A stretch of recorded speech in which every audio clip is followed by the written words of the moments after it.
guest of honor with us this morning. This is a historic event in many respects. The caliber of presenters, panelists, participants, and delegates, I'm sure you'll agree with me, is very high compared to the previous years. This year's summit, under the theme Transforming Business Models in the Era of Digital Disruption, is the first to be graced by Honorable Minister Mavetera since she took over office, and we really feel delighted. CSZ continues to ensure that we align with NDS1 towards achievement of Vision 2030. As His Excellency always says, nyika inovakwa nevene vayo. So tisu vanhu vacho, CSZ and all of you, we must aim to achieve Vision 2030. I was now being advised that we probably want to achieve it by 2028, and I'm sure we can do that. It was intentional on CSZ's part to align the summit with the Cybersecurity Month in order to highlight the importance, the criticality of managing the related vulnerabilities and threats.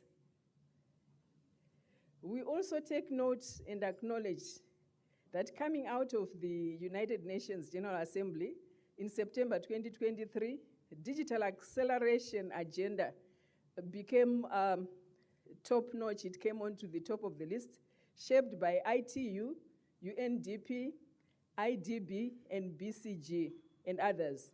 The focus of delivering on 2030 agenda is not negotiable globally. So who are we to not aim to achieve that? The UN Secretary General, Antonio Guterres, has said, unless we act now, 2030 agenda will become an epitaph for a world that might have been. So it is very critical, and it is very important for Computer Society of Zimbabwe to align with our own NDS1, as well as aligning with the 17 SDGs. Yesterday we touched on SDG 3 on health, good health and well-being. I think it went on quite well. We also look at number 5 SDG, Sustainable Development Goals, gender equality. It's something that we also focus on as Computer Society of Zimbabwe. We also then look at SDG 17. I think as far as SDG 17, we've actually achieved a bit, because this is where collaboration and partnership comes in. In the past 2 days, Honorable, the program is covered. The first day was a welcome cocktail function attended by all that were present. Yesterday, we covered fintech, health, artificial intelligence, and cybersecurity. Detailed presentations, insightful panel discussions that went on the 2nd of November, which was yesterday. We also were quite impressed by our young son from the UK. I'll mention his name, Munyaradzi Otto, who flew all the way from the UK.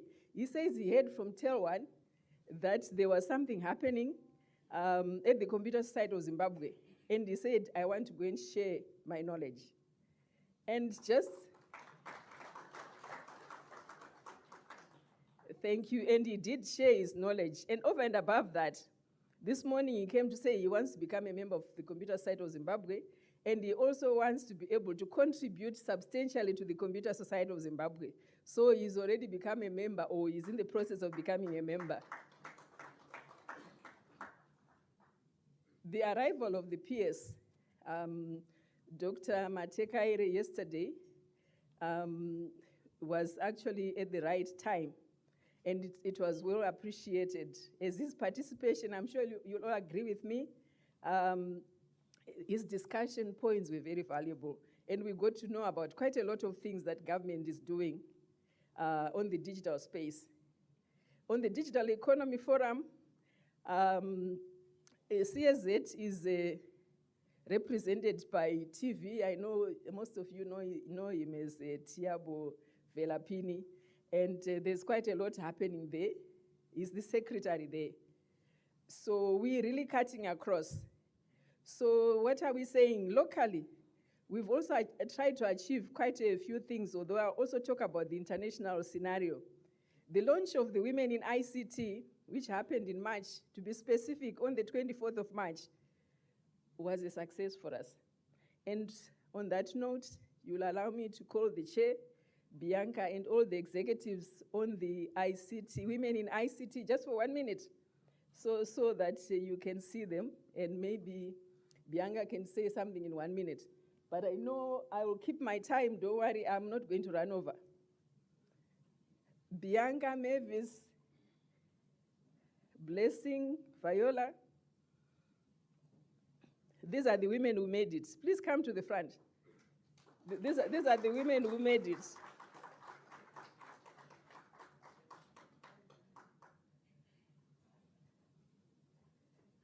Bianca not here? No, that's fine. So we launched the Women in ICT Zimbabwe. Can I not? Am I being heard? Yes. Oh, okay. Thanks very much. So I think let's just give the women a round of applause.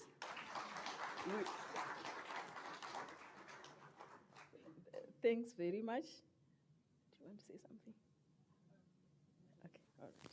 Yeah, thanks. So I just wanted you to see them and to see how powerful these women are. We said we'd launch by 31 March, but we launched on the 24th of March. And Dr. Mai Chirume graced our occasion. So thank you very much as well, PS. SDG 17, seeking regional international partnership and recognition. The African ICT Association President's unit was born last year. At the summit, we had presentations from Admire from South Africa, we had a presentation from Clement from Zambia. And so we decided that we're going to collaborate, and we'll continue to collaborate. And over and above that, there's also a unit that is running across Africa, which is chaired by Professor Adesina from Nigeria, that is cutting across Africa. But our unit is the Southern Africa one, and I'm sure you've also seen our presentations that came through from the presidents earlier on this morning. We participated in the Transform Africa Summit. Quite a lot came out of that. The executive director and I were present, and the PS Chirume and PS Matekaire were also there. So there were quite a few takeouts from there. A number of engagements with international bodies have also taken place, which have led to my appointment as the director of International Federation of Information Processing, IP3 board. In Africa, there are only 2 of us that are represented on that board, and it's 48 countries. So there's a lady from South Africa and myself. So standardization, global standardization, is no longer an issue because we also sit on that board and we participate, and we also give them input as far as standards in Africa are concerned. CSZ also sits on the SARS, Standards Association board technical committee, and our membership chair, William, sits on it as the chair for the national chair. So we are also excited about that. William, do you want to stand up here? Thank you. We also continue to work with Gartner and other international bodies. You'll find that the latest technologies, whatever is latest, and for the next 10 years, Gartner is predicting.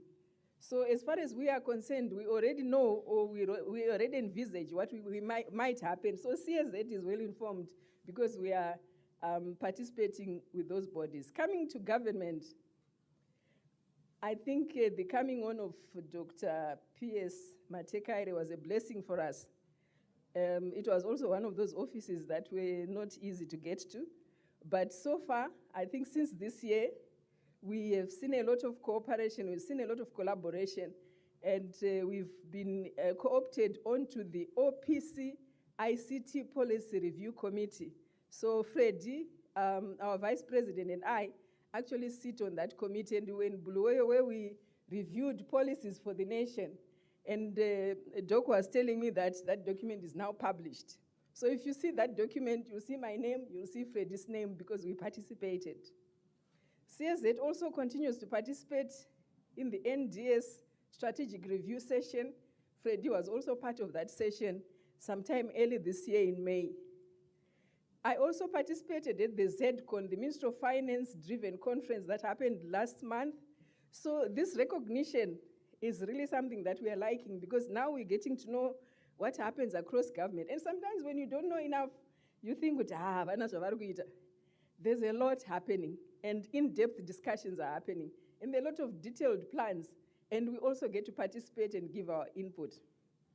Honorable, with your open door policy, I know you said it's more than open door. We feel elevated to a higher level of engagement in some of our critical matters.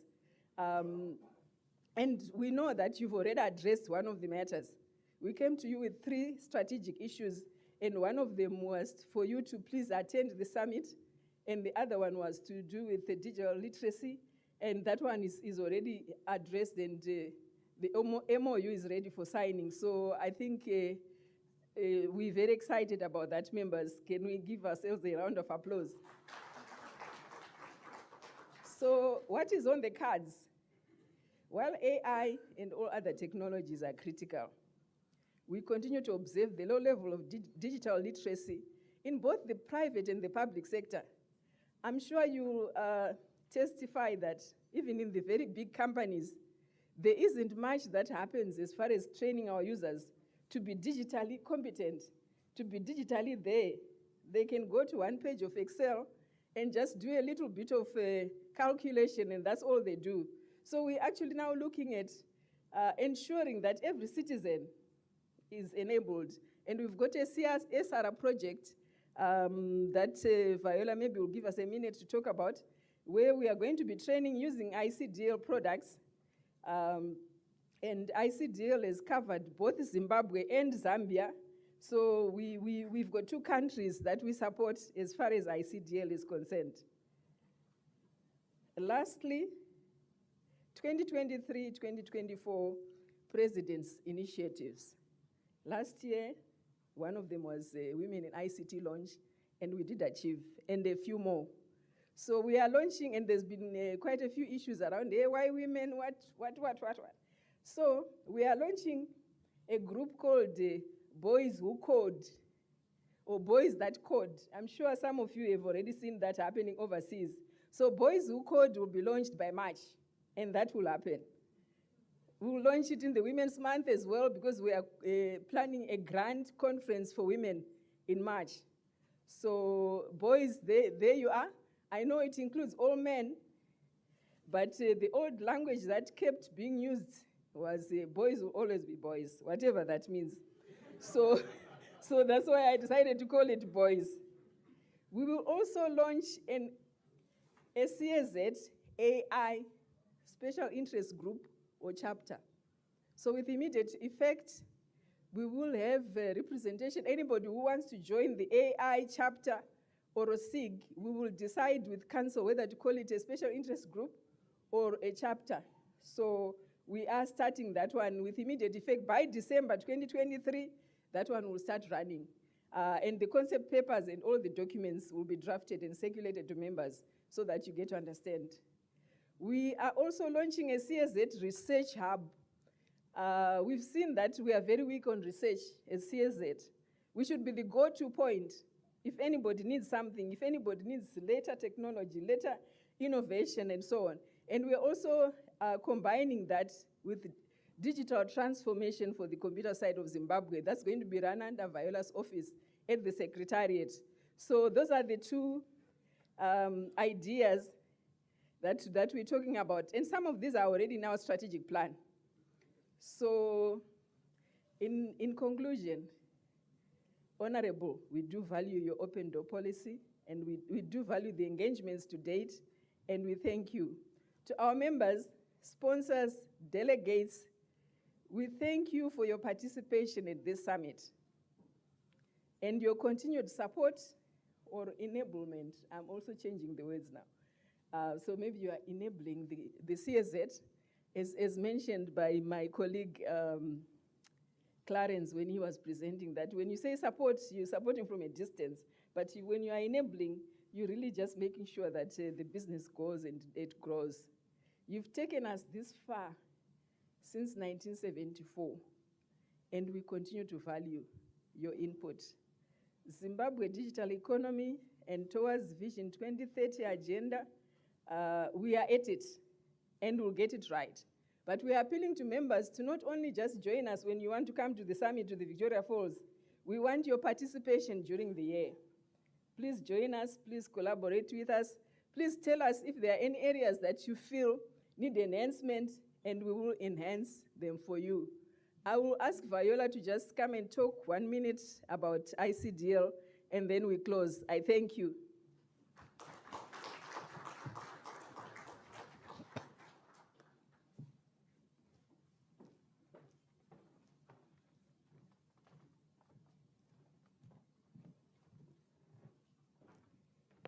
Thank you very much, Madam President. Dear ICT practitioners, I'm sure we've had many times where people walk into a room and they are totally lost as to what we are saying or sharing about. We are saying digital skills are for everyone. Since COVID, we know that everyone has to have digital skills. Gone are the days where we want to be just us who know and then leave others behind. We want to support everyone to be able to get the digital skills. So our message is digital skills for everyone. How can we, as we are sitting here in this room, help everyone to get the digital skills? On the ICDL program, we've got digital skills, even for those board members who may not be technically inclined. We have the Internet of Things as a module, cybersecurity as a module. We have data analytics explained in a way that even those without a technical background will be able to get the gist of what it's all about. What we are saying is let's include everyone in this digital skills era. Madam President was speaking about the various projects and initiatives that we are looking at. These are to make sure that we also get everyone on board, even those in the rural areas. They are often left behind, and yet they are supposed to access the resources that we have. It's time that we look into our CSR supporting those who are left behind in the rural areas, those without access, so that we bridge that digital divide, so we include everyone. So my message to all of us is that let's embrace digital skills for everyone. We have the digital skills as we sit here, but there are others that don't have. We do not want anyone left behind in this digital skills era. Thank you very much.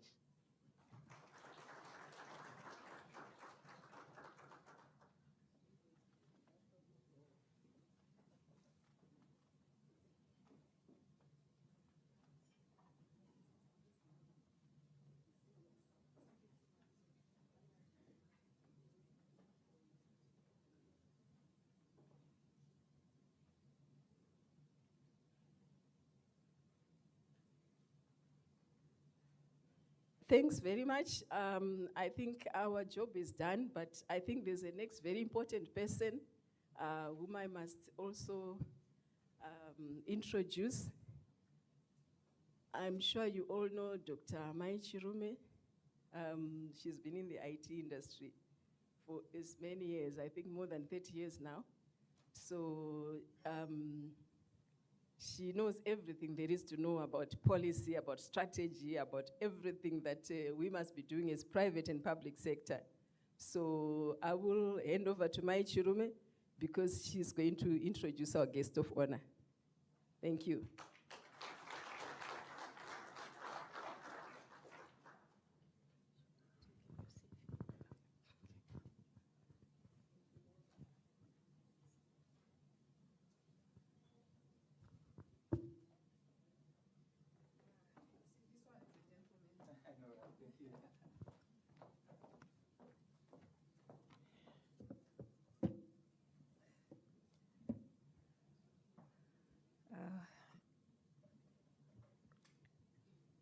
our guest of honor, whom I'm going to have the privilege to introduce to you just some moments from now. Our MCs, Sharai and Vincent, is it? Sorry? Victor. Victor, yes. Victor. The secretary, my counterpart for e-government, Dr. Matekaire. The president of the Computer Society of Zimbabwe, and my own sister in the ICT field, Ms. Joyce Benza. I also recognize the CEO of PRAS, Mr. Ruswa, in our midst, the regulator, our regulator for the ICT sector in Zimbabwe. I see represented by Ms. Tsitsi Kario. Let me also recognize SOEs. I see Mr. Machiwa and any other who may be present, may be seated elsewhere. Senior government officials in our midst. And a very warm and special recognition to our guests across the Zim borders. I understand Botswana is in our midst, Zambia is in our midst, Malawi is on our midst, and we also have Nigeria joining online, including, of course, our own youngster Hoto from the UK. We really appreciate and acknowledge you. Industry captains in our midst, members of the 40 states, ladies and gentlemen. Let me say all protocol observed in case I missed somebody. It's quite exciting for me that I'm back home. Having been with the Computer Society, I think for the past 20 years, is it? And also being able to speak and present at some of the functions. We will say that we are here to build our country together. The theme that you have this year, transforming business models in the era of digital disruption, is very relevant. Indeed, models must be transformed through the adoption of disruptive technology such as AI, IoT, virtual and augmented reality, blockchain, etc., etc. Gone are the days of wasting time in long queues seeking for services. We must be able to save both time and money using ICTs. Unfortunately, if we don't transform ourselves, technology will change us, and sometimes so harshly, to the extent that we will fold. You have seen what has happened to other ICT companies, the Nokias. That was my first one was Ericsson. Then I had a Nokia. Is there a Nokia anymore? They failed. They failed to evolve. So that evolution, that dynamism, is what makes ICTs the driver of economies around the world. The modern client, the modern customer, the modern citizen demands efficiency, which can only be brought about by these disruptive technologies. We must therefore be creativity. We must be innovative. And we must be ready to learn and adapt. Otherwise, we will be no more. Thank you very much. Let me hasten now to the business that I'm here for, to introduce one in our midst, very distinguished lady, a pleasure to work with. I'll say that right from the beginning, who is the Minister of ICT, postal, and courier services in the government of Zimbabwe. Her name is Dr. Tatenda Anastasia Mavetera, and she's a youthful member of parliament representing Chikomba West constituency. For our visitors from across the borders, you can check Mashonaland East on the Google map, and that's where she hails from. Before being appointed minister, Honorable Mavetera was a member of the Pan-African Parliament, where she was the first vice president of the Youth Caucus. At the beginning of the 9th Parliament, she was appointed assistant speaker, where she was chairing parliament and committees in the House. She's a very aggressive and passionate woman when it comes to youth and women issues in Zimbabwe. She initiated the Youth Caucus in the 9th Parliament in a bid to see youth issues being addressed. Furthermore, she was a member in the Budget and Justice Committees. When I was with her yesterday at Parliament presenting our budget, you could feel that as she presented that, she understands Parliament business, and we had a very, very good presentation.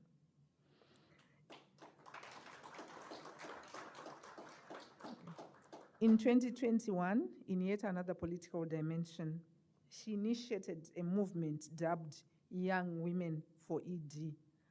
And then I'm sure everybody followed to say telecoms for ED, telecoms men for ED, and old women for ED like me.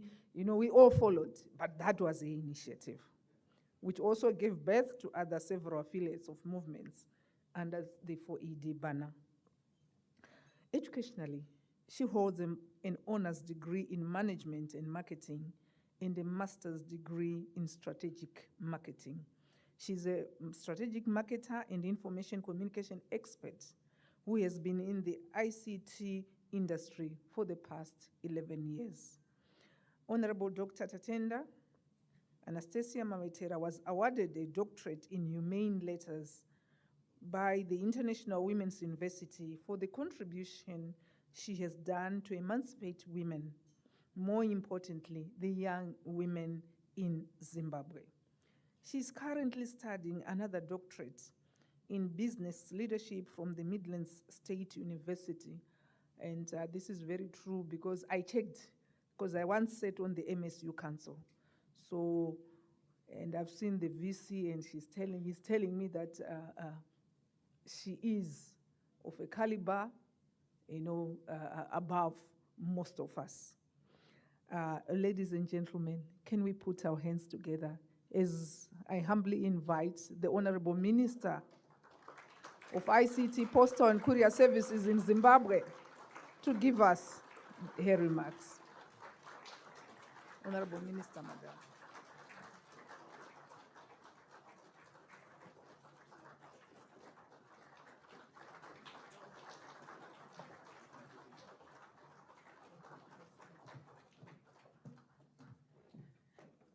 Please let us sit. Thank you.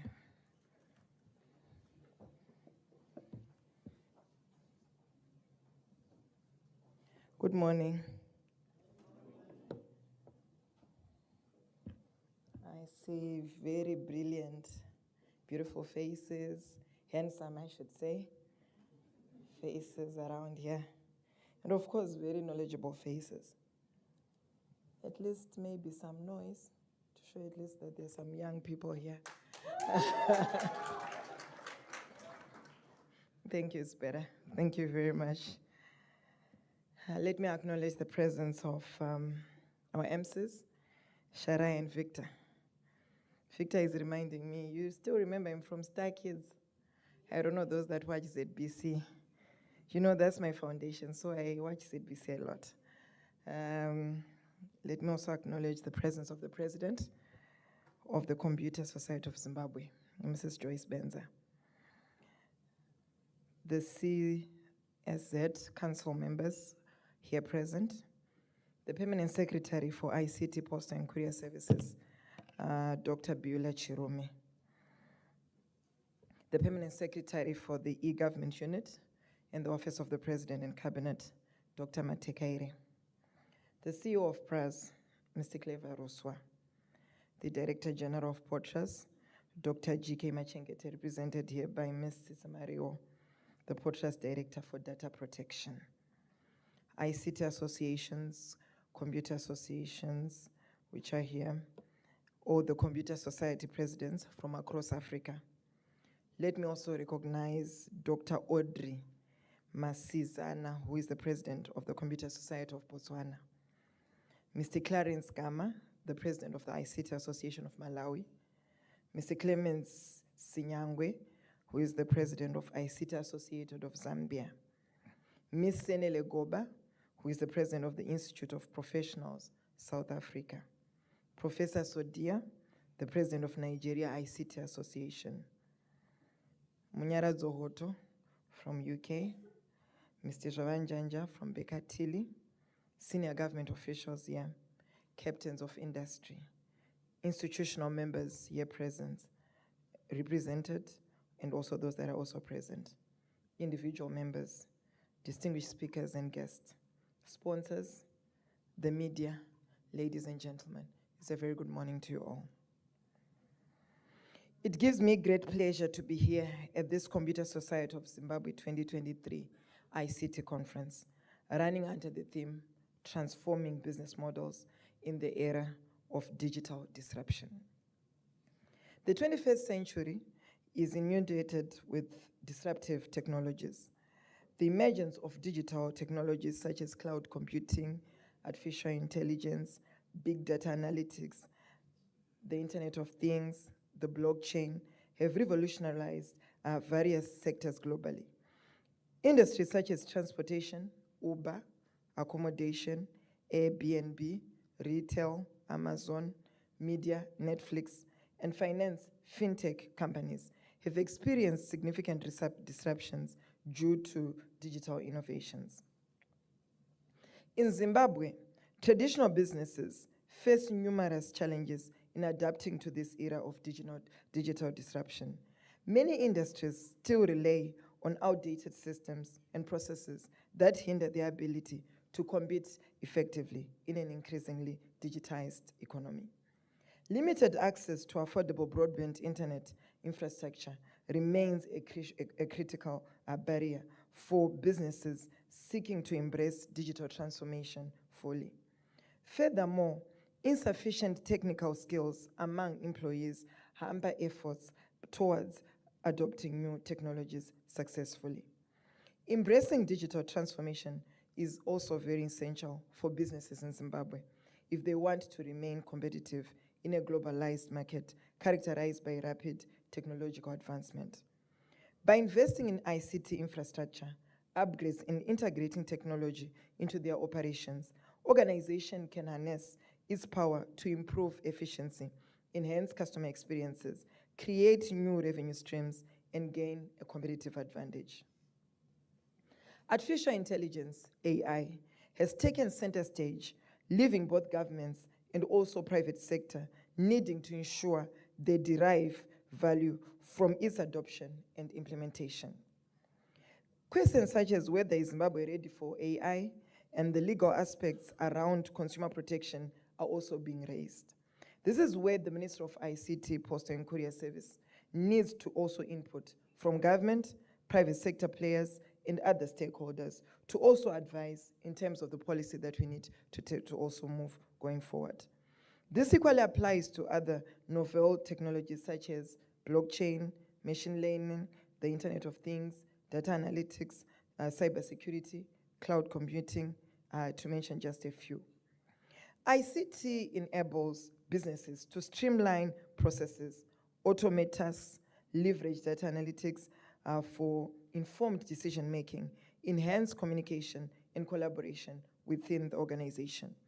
Digital transformation can also facilitate the development of innovative business models, and also cater for also changing customer needs. It is paramount in this digital age for organizations to really adopt these novel technologies. However, if the end user of such technologies has not been upskilled to use them, then it becomes a problem. It is against this backdrop that computer literacy programs have become an integral part of harnessing benefits that accrue from the digitalization of our systems. There are successful case studies from across Africa where governments have committed to also training end users through applying a product such as an international computer driving license, ICDL, with CSZ in offering to bridge the digital literacy gap in our society and economy. Rwanda is also a case point where, and of late, we have Kenya, we also have got Uganda, and also Guinea, that have also signed up to train their whole nation in basic computer skills. In Zimbabwe, CSZ recorded success stories with most banks, including the central bank, universities, polytechnics, and also teachers and colleges that we also have. The process, while successful, will need to be consolidated, revamped, and also focused. I expect the outcome of this conference to include definitive action plans that we can also be able to follow through, so that at least we can really also add on onto the digital skills of this country. Indeed, we really want to thank you, CSZ, for the foundation you have set, especially on the National Digital Literacy Strategy. And indeed, His Excellency, our President of Zimbabwe, has been clear that we don't need to leave anyone and any place behind. And because of your input, this has really become reality. We are also going out there to all the rural areas to also make sure that we upskill when it comes to digital transformation. The Zimbabwe government has recognized the importance of ICT in driving economic growth and has implemented various initiatives aimed at promoting its adoption by local businesses. Efforts have been made to improve broadband connectivity across the country through partnerships with telecommunications companies. The government has also launched programs to support capacity building in ICT skills among entrepreneurs, students, and professionals. In addition to infrastructure development, we are continuously reviewing policy frameworks to adapt to emerging technologies. Recently, when we had our strategic session in Chinoi, which we do each and every single year, for us to also be able to review, we came up to say it's quite important for us to come up with an AI strategy, a blockchain strategy, an Internet of Things, so that at least we can then be able to see how best we can then be able to adopt all these disruptive technologies in the country. Our doors remain open for recommendations and suggestions for the review of policies, such as the National ICT Policy and also the National Broadband Policy that we have. Of course, we've now migrated to become a plan, which we believe that we can always continuously review it. So indeed, your thoughts are very much welcome to that effect. The ministry appreciates and stands to benefit from these conferences and any other forums that CSZ is also offering. And indeed, it plays the advisory role to our ministry. And we also need to continue to work together so that we can then be able to introduce a lot of ICT initiatives that we think are very relevant for us as a ministry. Among CSZ, it's better I say Computer Society of Zimbabwe. The C and the S, it then becomes so confusing. Let me say the Computer Society of Zimbabwe's key involvements. We appreciate your key role and representation on the national digital economy communities and also e-government, where you're also working with OPC on the technical committee, and as well as the NDS1 strategic review processes and attendances at government conferences that you have also done. Indeed, we really greatly appreciate. Recently, we saw you at ZCon, and indeed, well done.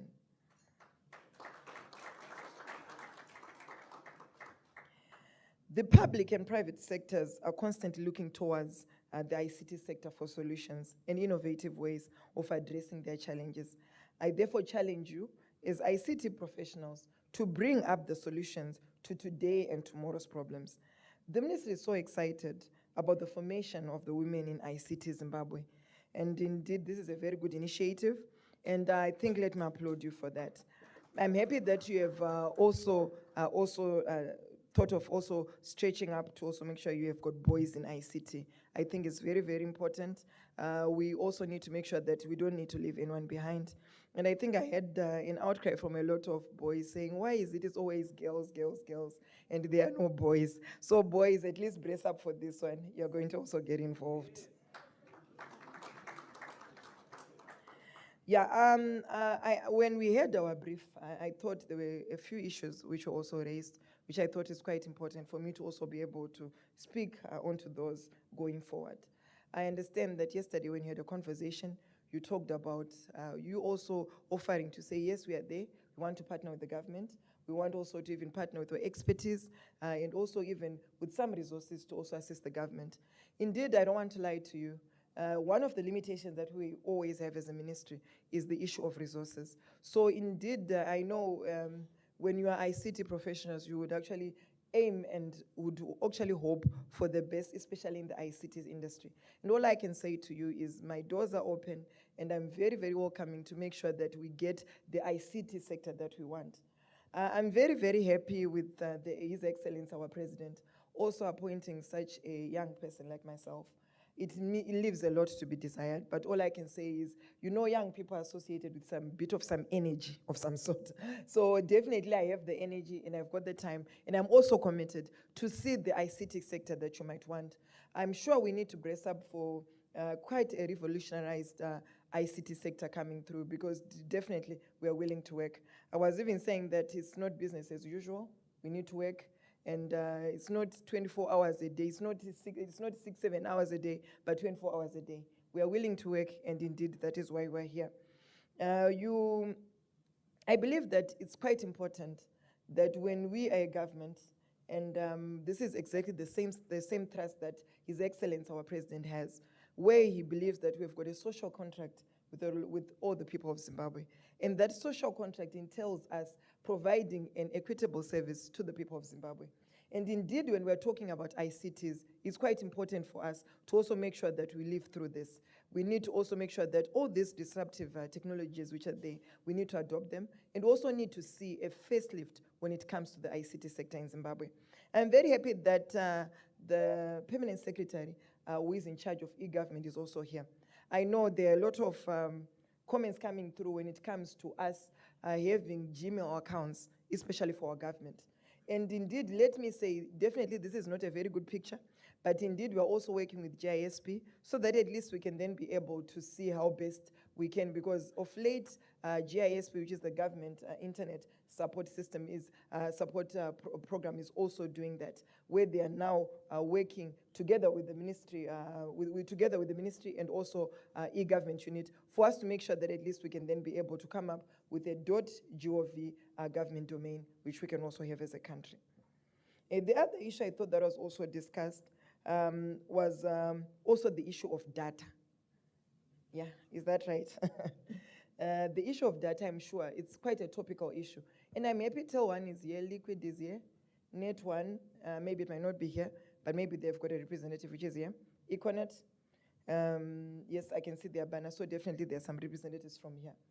We are having this conversation, and it is quite important that we have a win-win situation, whereby at least they need to start now working on making sure that they've got efficient and also reliable connectivity also going to the people.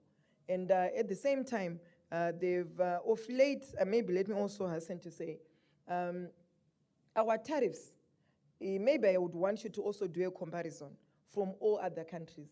You realize that Zimbabwe has got, as much as people are saying our data is expensive, but I want you to do this comparison, to really look at it, and I'm sure you're going to give me an answer before the end of this conference, to just evaluate to see which country, especially in our region, let's talk of our region.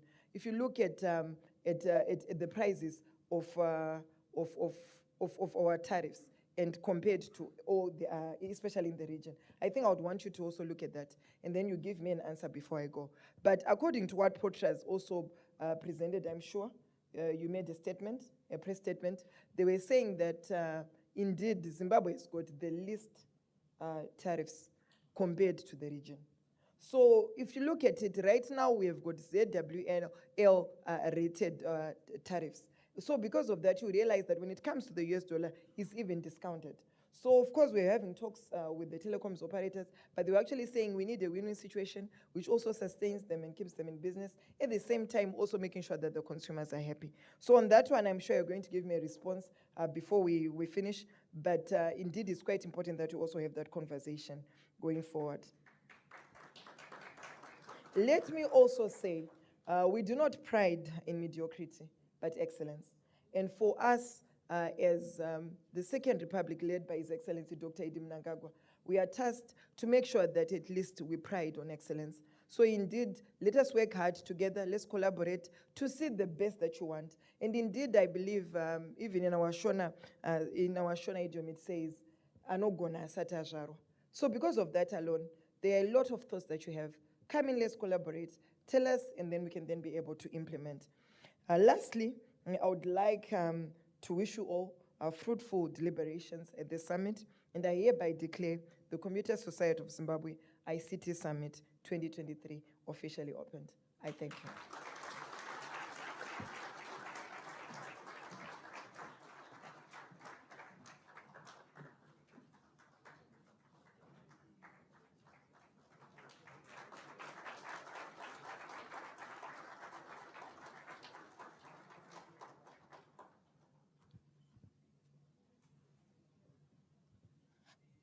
Thank you very much, Honorable Minister, and thank you for acknowledging us.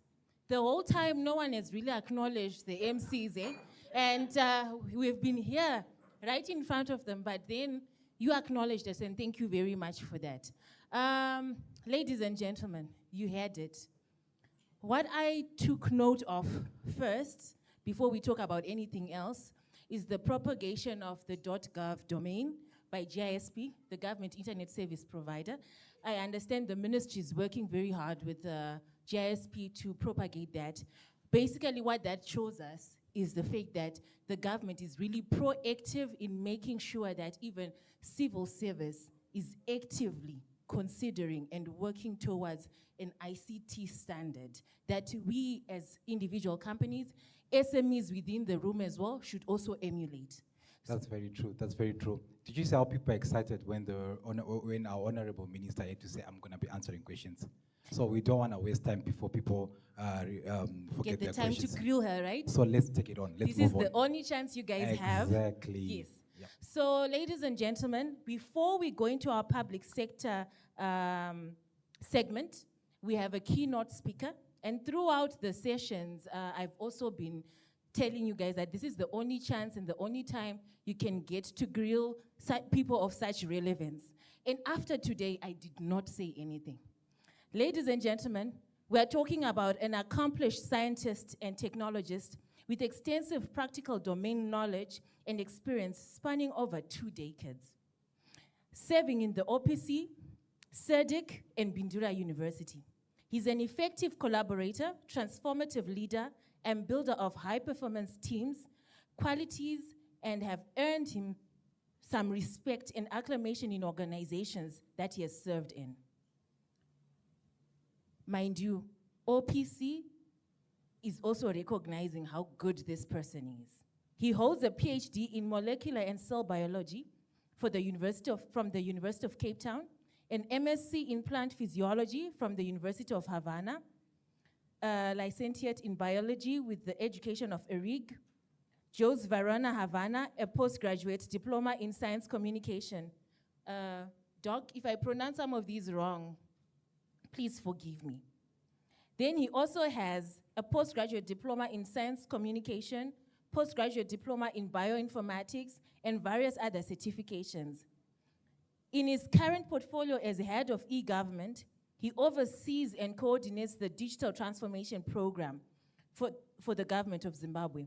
Further, he chairs the digital economy priority area, which drives the accelerated national development and the use of ICTs for sustainable socio-economic transformation. Ladies and gentlemen, let's put our hands together for Dr. Mate Kaire.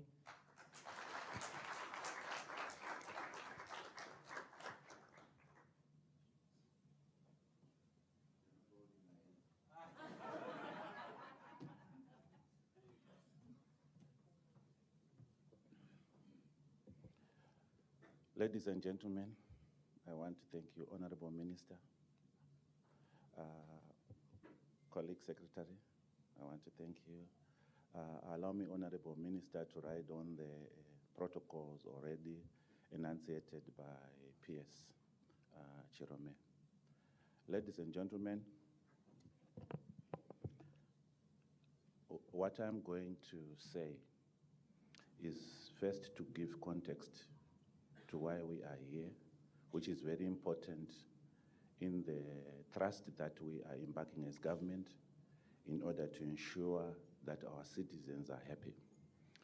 We are here, all of us, government trying to represent or create an enabling environment for you to do business, but at the same time ensuring that the interests of the citizens are also catered for. You are also here to see how you can grill us so that you can make more money. And as you make that money, we want to ensure that you do it sustainably and in a manner that is fair.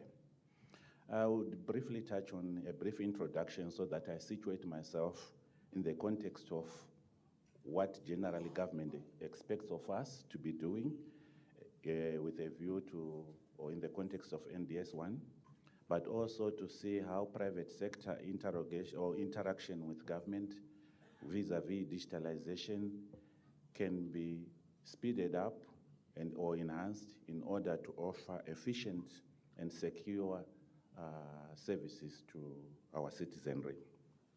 Then I'll probably push an idea on the next big idea, which I don't know what it is.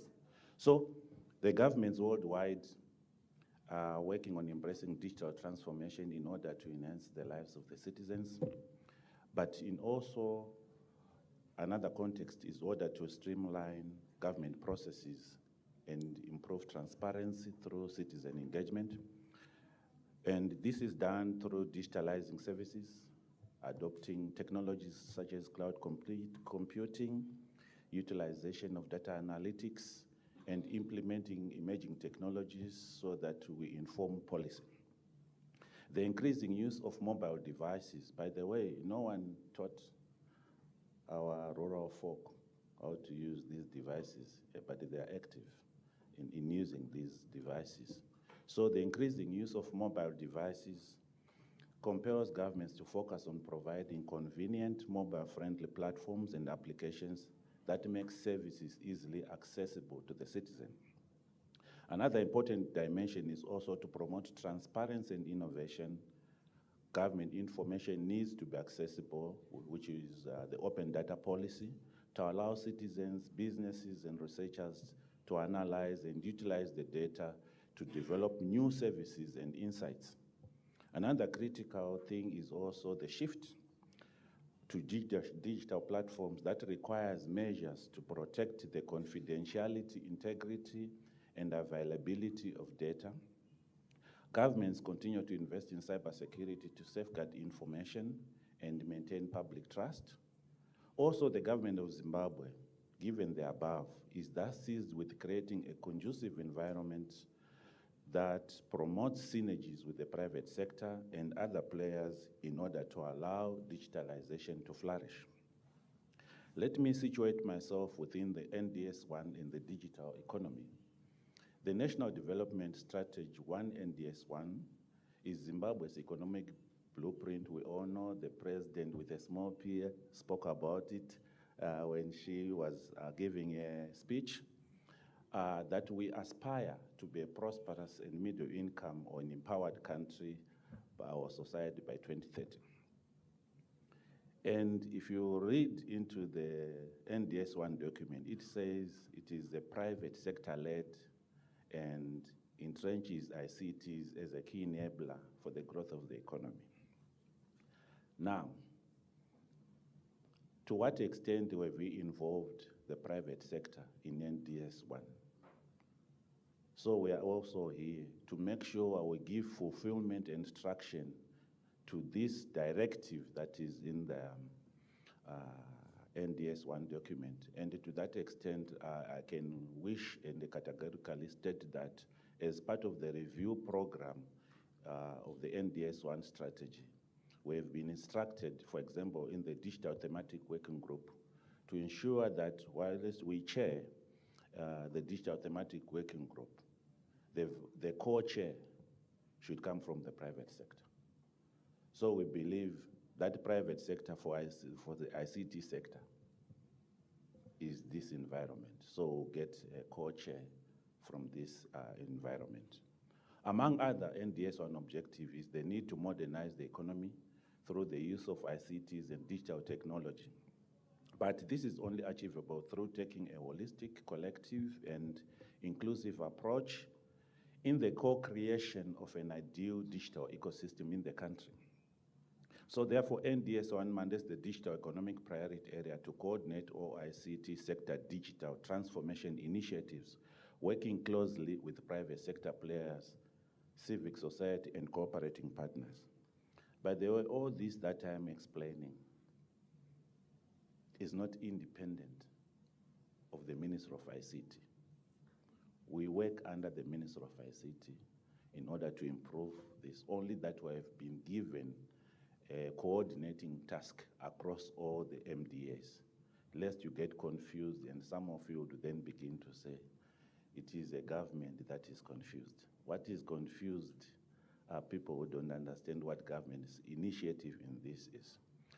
You know, I think it is the only ministry, Honorable Minister, your ministry is the only ministry that has got 2 permanent secretaries.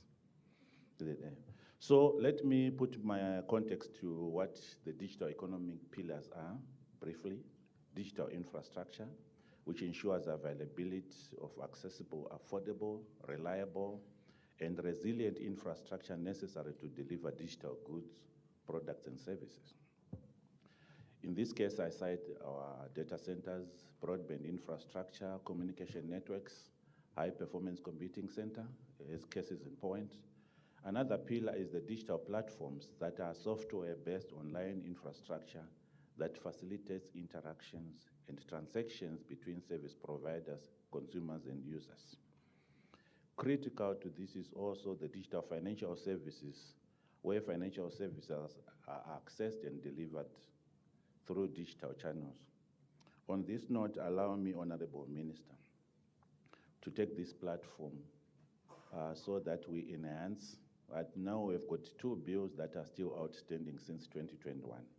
I think they are with the AG's office and probably need to push them, the e-transactions bill and the e-commerce bills, because we are behind. The country is already ahead of us in ensuring these transactions. Then the other thing is the digital financial services, which I've just enunciated. Then there's digital entrepreneurship, where the creation of new tech businesses and industries which can drive job creation. Another important point which we've all emphasized here is the digital skills agenda, where human ICT skills capacity development to enable the use of digital services and platforms. I hope also Mr. Ncube is still around, from PSC. You know how critical it is for the government human resource base, the upskilling and de-skilling, if I may use that word, in terms of how to take digitalization forward. So the strategic emphasis and direction that the government has taken to drive and accelerate digital transformation efforts encompasses key areas and priorities for resource allocation to enhance public service delivery.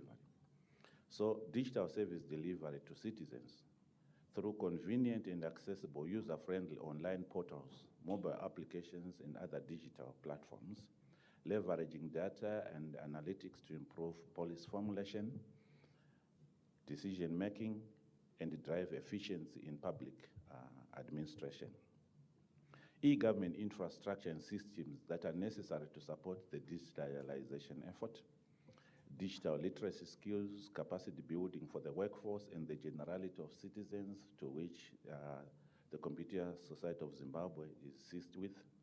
Then the establishment of effective policy frameworks, standards, procedures, guidelines for ICT governance, which we are actively working on, and I'm glad the Computer Society of Zimbabwe forms an intricate part of that web that we are doing. partnerships and collaboration with private sector, civic society, and stakeholders in the rollout of digital solutions. The disruptive nature of ICTs has not spared government, and thus has impelled it to rethink on its operations. But flagship digital transformation initiatives that have been undertaken thus far by government to enhance service delivery and interaction with business and citizens include the establishment of the National Data Center, a facility for hosting all e-government systems and data that allow for a coordinated implementation of ICTs in the public sector. Government enterprise architecture modeling, where government seeks to realign government business, operations, and ICT to ensure resource optimization and create a standardized and yet dynamic model that enables the integration of government agencies. The private sector is expected to play a key role in the development of the envisaged systems. I remember yesterday I was engaging some other players who are willing also to partner government in this sector. The Zimbabwe Center for High Performance Computing, publicly available high computational facility that it's housed at the University of Zimbabwe. It does not belong to the University of Zimbabwe, lest people get scared. The whole idea, it is just domiciled at the University of Zimbabwe for access by all citizens of this country, research institutions, including the private sector. You have got access to the Zimbabwe Center for High Performance Computing, and you are working on linking it to the National Data Center as we speak. And also it is now linked to all the research institutions in the country, including our universities. Then the other initiative that government has taken forward is the broadband connectivity rollout, where we have the expansion of both mobile and broadband connectivity up to subnational levels. We're at different stages of implementing these things. May be slow, as articulated by the Honorable Minister, because the resources are not awash for government. Government has got also other priorities, but takes cognizance of the relevance of this digitalization in government. Then government digital services, where we are developing citizen-facing e-services, automation of internal administrative processes of government. To this effect, I acknowledge Waruswa for the government e-procurement system. It's one of those flagship programs we have been directed by government. But how do we truly achieve a digital government? So the transition to a digital government requires non-technical foundational elements to guide and anchor the implementation. These, for example, are strong political will and support, which we have been given by the head of state, supportive legal regulatory frameworks to govern and conduct and practice, a rethinking, redesign, and a departure from the culture of bureaucratic entrenchment premised on fear of losing control. This Honorable Minister is one of the key drivers. We would be expecting you to help us, because one of the things is to teach people. It came out from the deliberations yesterday. You can teach someone the new initiatives, the new things, but will that necessarily lead to the change in behavior? It's a critical take-home message for me, that much as we would go through the change management programs and processes across government, it's important to ensure that there's a culture change shift that allows for the adoption of the new thrust that government is taking. Then standardization of ICT acquisition, development, implementation based on an open standards policy to allow for extendability and integration. This we've also embarked extensively, and we continue to do so. And then develop mutually beneficial relationships through service level agreements and effective contract management between the government and ICT suppliers. Don't just look at government as a source of revenue when you want to sell products to it. We know you develop the technologies and we adopt, but at the same time, work not only as a support structure, but as an enabler for government to achieve some of its targets, because these targets are ours together. Then we need stronger collaboration and engagement between government and ICT representative bodies so that we can inform and shape policy together. Now, for the successful digital transformation and delivery in the diverse pillars of the digital economy, the private sector is enjoined to play its role, which is crucial to contribute in technology expertise, infrastructure development, digital service delivery, triple Ps, the private, public-private partnerships. We cannot underestimate that using this triple P approach, we will be able to address some of these issues we are talking about on creating common connectivity infrastructure, issues to do with creating government interoperability platform, but also even creating standards that then allow for interoperability applications that allow the different arms of government to communicate amongst themselves, but also allow for the different modes of delivery, government to government, government to citizens, government to business. All these delivery modes are can only be achieved when we begin to take the triple P approach seriously. Now, in terms of the next big idea, I'm not going to be lasting here forever. I know I'm boring some of you. You know, people are used to very short speeches. But I think the essence of and giving context to what we are doing gives relevance as to why we put importance onto this workshop that we are attending today. So AI impact and e-government. Technological advancement and innovation continue to shape the landscape at a breathtaking pace, making the digital space very dynamic and uncertain.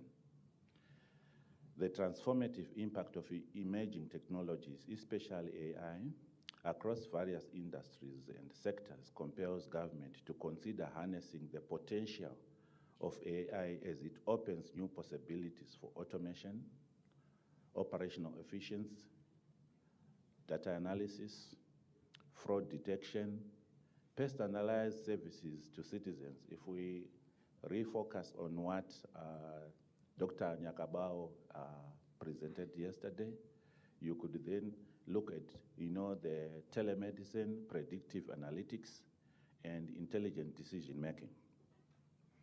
Effective adoption of AI must then be anchored on a strategy that encompasses the following components. We should have an AI vision and objectives, ethical and responsible AI, data governance, capacity building, awareness, education, regulatory framework, research and innovation, and stakeholder participation. So the business transformation in the era of digital disruption, there's the need to adapt. The need to adapt is not negotiable, and organizations must transform their businesses or business models so that they stay relevant and competitive. So an accelerated digital disruption is redefining the business environment. Key considerations must therefore be made that guide the transformation process and ensure systematic and informed adoption of digital technologies, agility and flexibility of operations. Remember, an agile government responds to citizens' needs in real time. And therefore, once digitalization sets in, it will be able to respond timelessly to citizens' needs. And we need to play our part, both as technology providers and us as government, as consumers of that technology.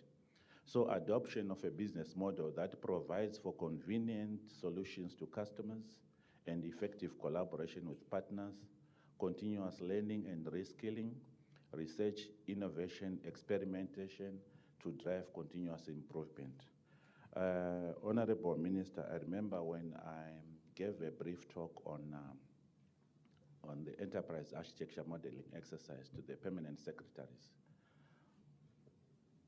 One of the words that caused flooding of questions was the word disruption. And if you look at the word disruption, because generally speaking, to disrupt is to introduce noise in a system. And when you disrupt, but in technology, it has got different meaning altogether. So we had to bring context to the meaning of the word disrupt. And I like the theme when you say disrupt, transform, and thrive. Honorable Minister, you are a disruptor in the ministry. That we have acknowledged in the few days that you have been in office. The work ethic has changed. The office hours have changed. So, because you seek to transform the ministry. And because of that, you'll be a thriver. I submit. I drop the mic.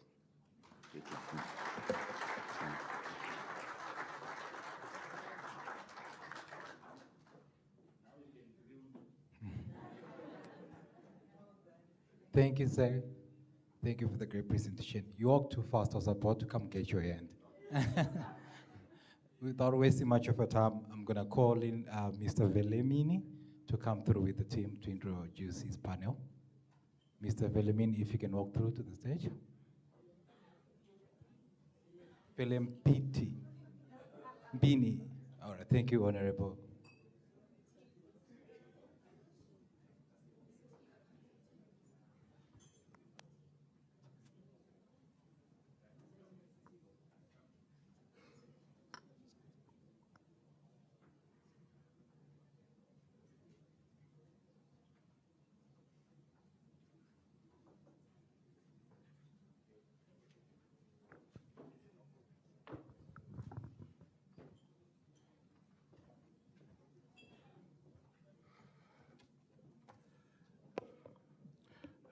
Good afternoon.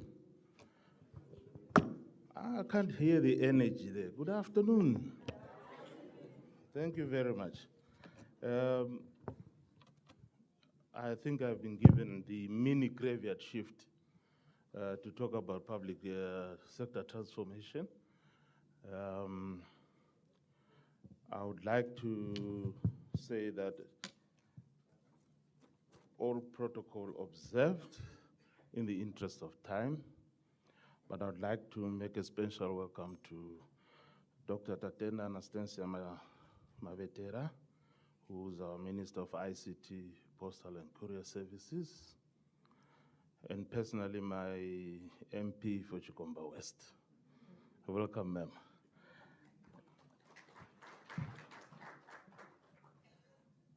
I would like to say welcome again for the upteenth time to our secretary in our parent ministry, ICT and Postal Courier Services, Secretary Bula Chirume. Welcome, ma'am.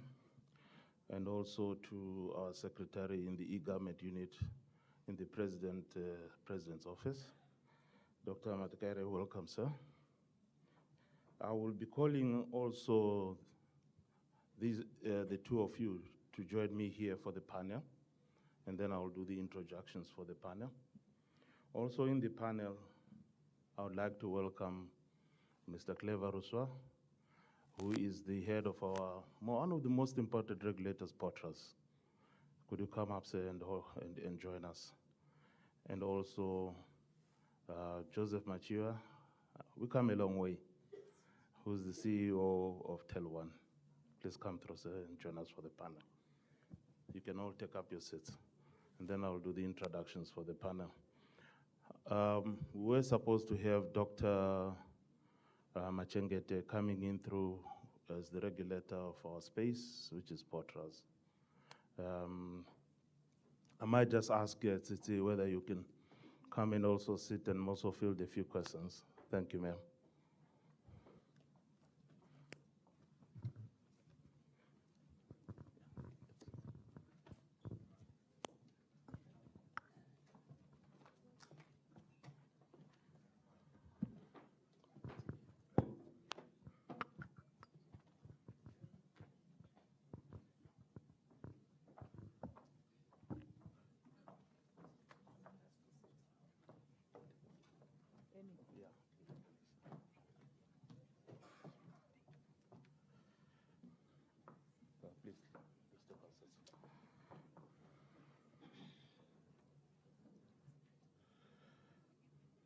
In terms of introductions, I'll start with Dr. Matekaere. Do you still want me to go through the introduction again, sir?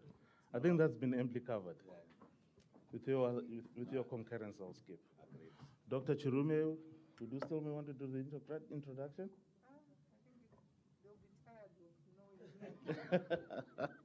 Precisely, I would skip that one as well. And then we have got Joseph Machiba. Joseph is the Chief Operating Officer of Tel 1 Zimbabwe, where he leads the technical and commercial operations of the business. He's a seasoned business executive with more than 15 years of experience, having served in leadership roles in telecoms, financial services, retail, and consulting across the region.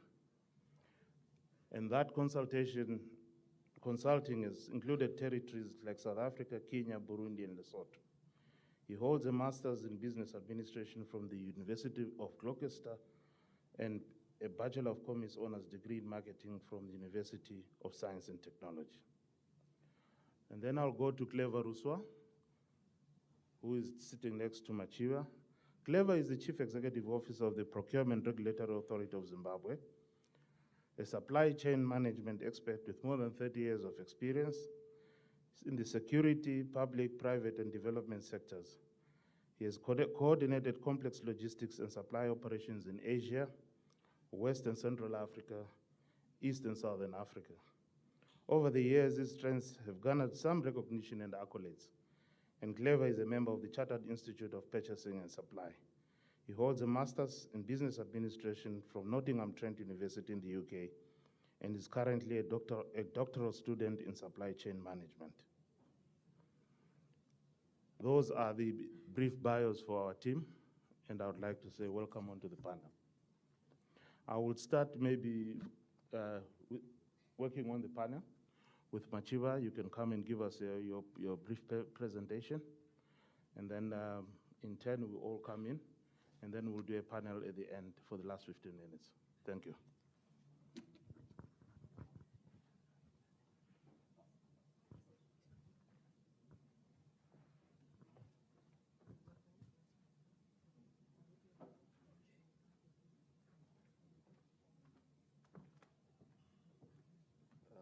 Good morning, everyone, or good afternoon. Honorable Minister, Permanent Secretary in our ministry, Matekaere, PS. Please allow me to ride on protocols already observed. I do not necessarily have a presentation to make. I think the brief that I got from the Computer Society was a discussion as part of a panel. But I'm very clear on what is expected of us today in terms of the conversations we've been having. And I must thank the Honorable Minister for the very insightful presentation that she has already shared. I think the stage has been set for us to make some very difficult decisions that drive our country forward.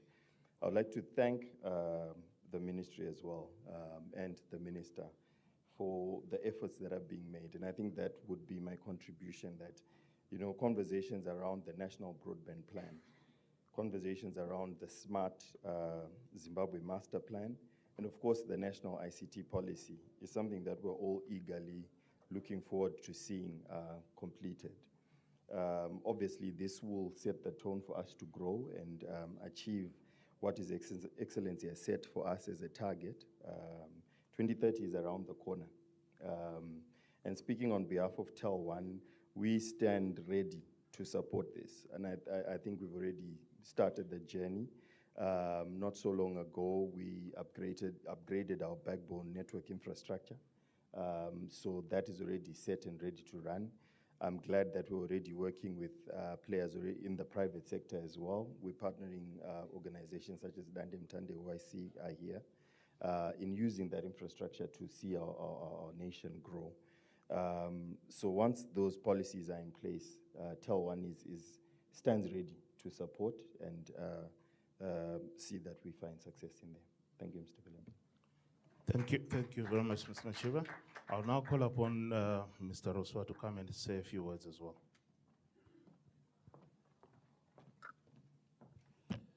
Thank you, TV.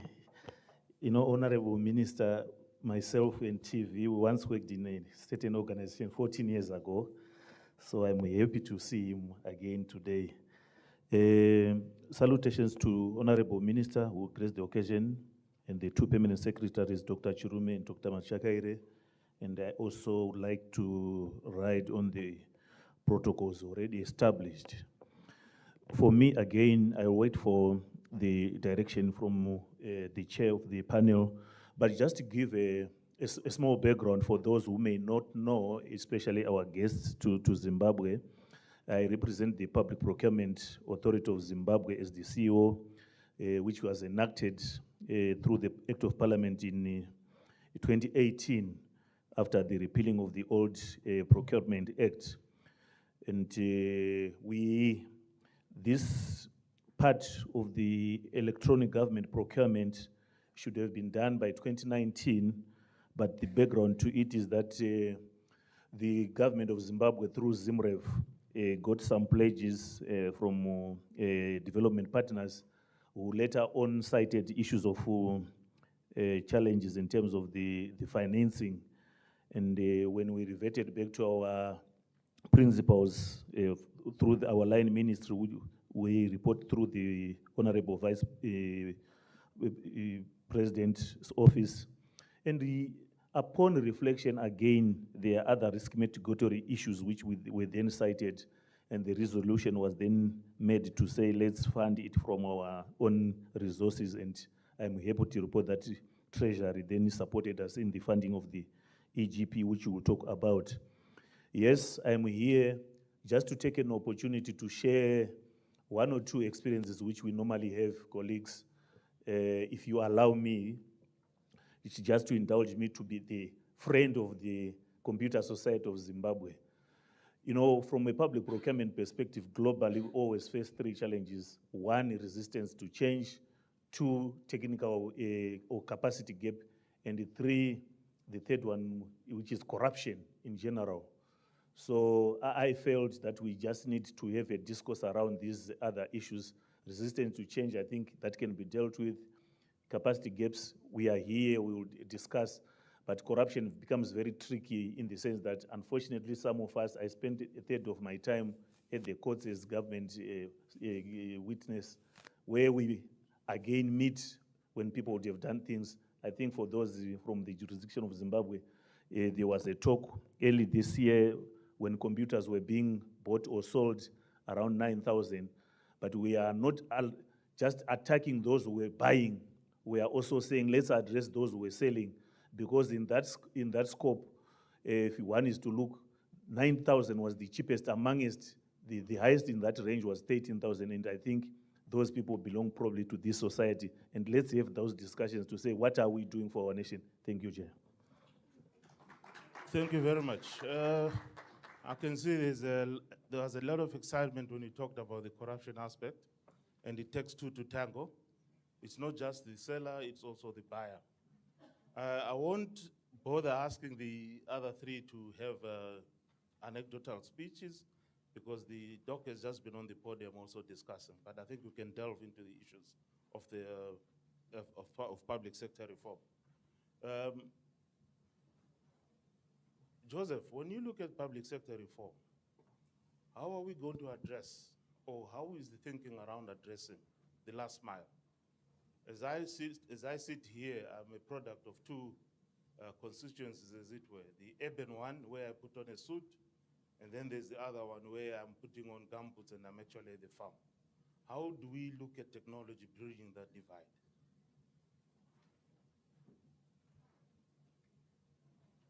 Thank you, Mr. Velempini. I think, obviously, the last mile is how we all then enjoy, these nice things that we're talking about that technology brings.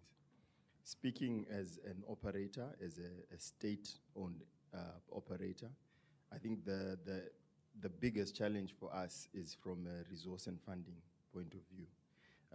The minister did touch on this as part of her presentation, and I think what it calls for is for a collaborative approach that actually sees the greater good at the end of it.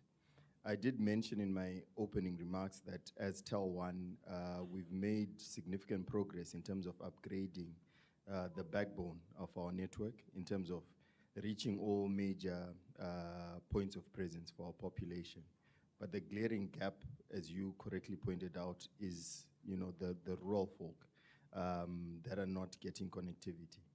That requires investment, and that's an element that we're working on quite aggressively to try and unlock. I must commend even PS Matekaere has been to our offices quite a few times with potential partners that could help us bridge that gap. We're not moving as fast as we would like to, but I must say we are making progress with the support from OPC and also from our minister. That being said, I don't think my response will be complete if I don't mention some of the developments that are happening in the tech space that actually are addressing that last mile story. I think there's a topical issue right now around Starlink and what they're doing in terms of providing connectivity in areas where it's difficult to deploy fiber or other sort of cable solutions. And I think it's important that we look at that as an opportunity for us to actually address the issue you mentioned of actually providing last mile connectivity even to those remote areas where we currently don't have presence. Thank you. No, thank you. Just to add on to that, Mr. Ruswa, how would you see the role of technology coming in insofar as curbing the corruption? Would it help if we could have all these far-flung areas actually connected digitally, probably to the central servers that the PS was talking about? Thank you so much, Chair. I think for us in the public procurement space, this is the best solution. When Dr. Matekaere was talking about support, in our case as Zimbabwe, you could see on the 23rd last month, the head of state himself coming to launch the electronic government procurement, because there's that understanding from the highest office that this is the only way we can also mitigate and reduce corruption, because his ultimate goal is saying eradicate. But we are saying as we are moving towards those steps, we use electronic government procurement end to end, as it were, to mitigate and reduce corruption. Because you would find that if I'm to just speak to what's coming on board now, by the way, that was a live launch. That was not even a dummy. That was a live launch. So the train has already left the station. So what we are looking forward to is there's less human interaction. When there's less human interaction, those other discussions around it, some tenders, they are distracted, right? So in this particular instance, we are saying when we are having the bidding community, my colleagues in here, in the comfort of their offices, being able to submit their bids through the platform, then that system is a two-pairing key system where the bidder has got a key and those who will be opening, they have got a key, so that when it's opened, it's simultaneous. So that way, we are also hoping that it will mitigate against corruption. Then talking of leaving no one behind, I know people always say, do we have the facilities and the capacities to do that? This is where we are working hand in hand with the Ministry of ICT. They are part of that core group. And under their banner, they also have one of their subsidiaries, Zimpost. And as PRAS now, what we did, we gotten into partnership with Zimpost so that we use the infrastructure which is already dotted across the country, and also the communication information centers. And I'm happy to report again to this gathering that through the support of Africa Development Bank, we are able even to capacitate to buy those gadgets which they need to reach out to us. So definitely, we hope that by embarking on the electronic government procurement, which is end-to-end, will definitely keep corruption. Thank you. Thank you. It's an interesting thing that you're looking at the financing aspect of it. So I'll come back to the secretary. How do you see the private sector coming to play in providing the solutions together with the already established network operators? Thank you for the question. I think one of the low-hanging fruits is the triple P approach. That you have got the mindset or the business trust to make money. Government has got the trust to offer a service to the people, but then does not have the necessary resource in terms of capital to do it on its own. It then behoves on both of us to craft or to come together, meet halfway, because you then, the service that will accrue to government will pay for itself when customers, because the customers, when they access services, they don't access services for free. So, but then government is there to regulate that the services which government is offering, which the technology solution providers will provide us, will be affordable to the citizenry to ensure sustainability, to ensure security, and at the end of the day, we grow together. It's a win-win situation, if I may say it that way. So I think the technology bingers out there are hearing for themselves. There's an opportunity to provide services on a bilateral basis with government. Maybe we will see more data bingers than actually whiskey bingers out there. And then coming to you, Madam, the approach that the Secretary is talking about, does it impinge on the data provision requirements of government? Would you say there's a roadblock that we should encounter, or it's something that can be worked out? Thank you. I hope I'm audible. Thank you. Since I'm taking the floor for the first time, I would like to acknowledge the Honorable Minister, Dr. T. Mavetera. We, as Potras, we actually support your vision. We also value your guidance in terms of implementation of our work. And we are inspired by the fact that you have taught us in the few days you've been in office that if you keep your eyes on the ball, you definitely score. So we appreciate and acknowledge you. I think you are one of the ministers who has engaged most stakeholders since you came into office. And for that, I think she deserves a big round of applause. Thank you. I think for us as Potras, our coming here is basically to say, while its businesses are transforming, while its government is transforming, the 4 Ps that you've been talking about since yesterday, people, processes, and platforms and products, having to transform and embrace ICTs, you also need to think about the 5th P, and the 5th P is privacy. As you transform in your different issues, you transform in your processes, as you train people, even as you embark on different platforms to sell your products, you need to acknowledge and embrace privacy, which is data protection.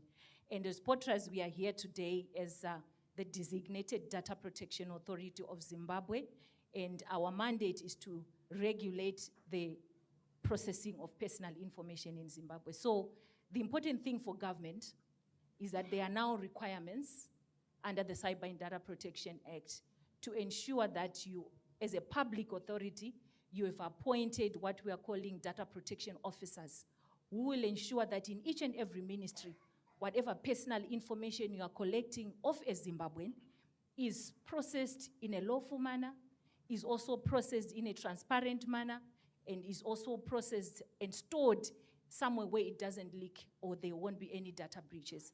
So this is where we are coming from. So as we transform as the private sector, as we transform as government, embrace all these ICTs in the information communication centers, we need to ensure that we have acknowledged and implement the provisions and the principles that are actually enshrined in the Cyber and Data Protection Act. I'll be speaking more on these principles later on in the afternoon, and I'll be talking about the obligations of controllers, because most of us in here, we are representing organizations that are controllers, and as part of government, we are also data controllers, collecting personal information of our citizens.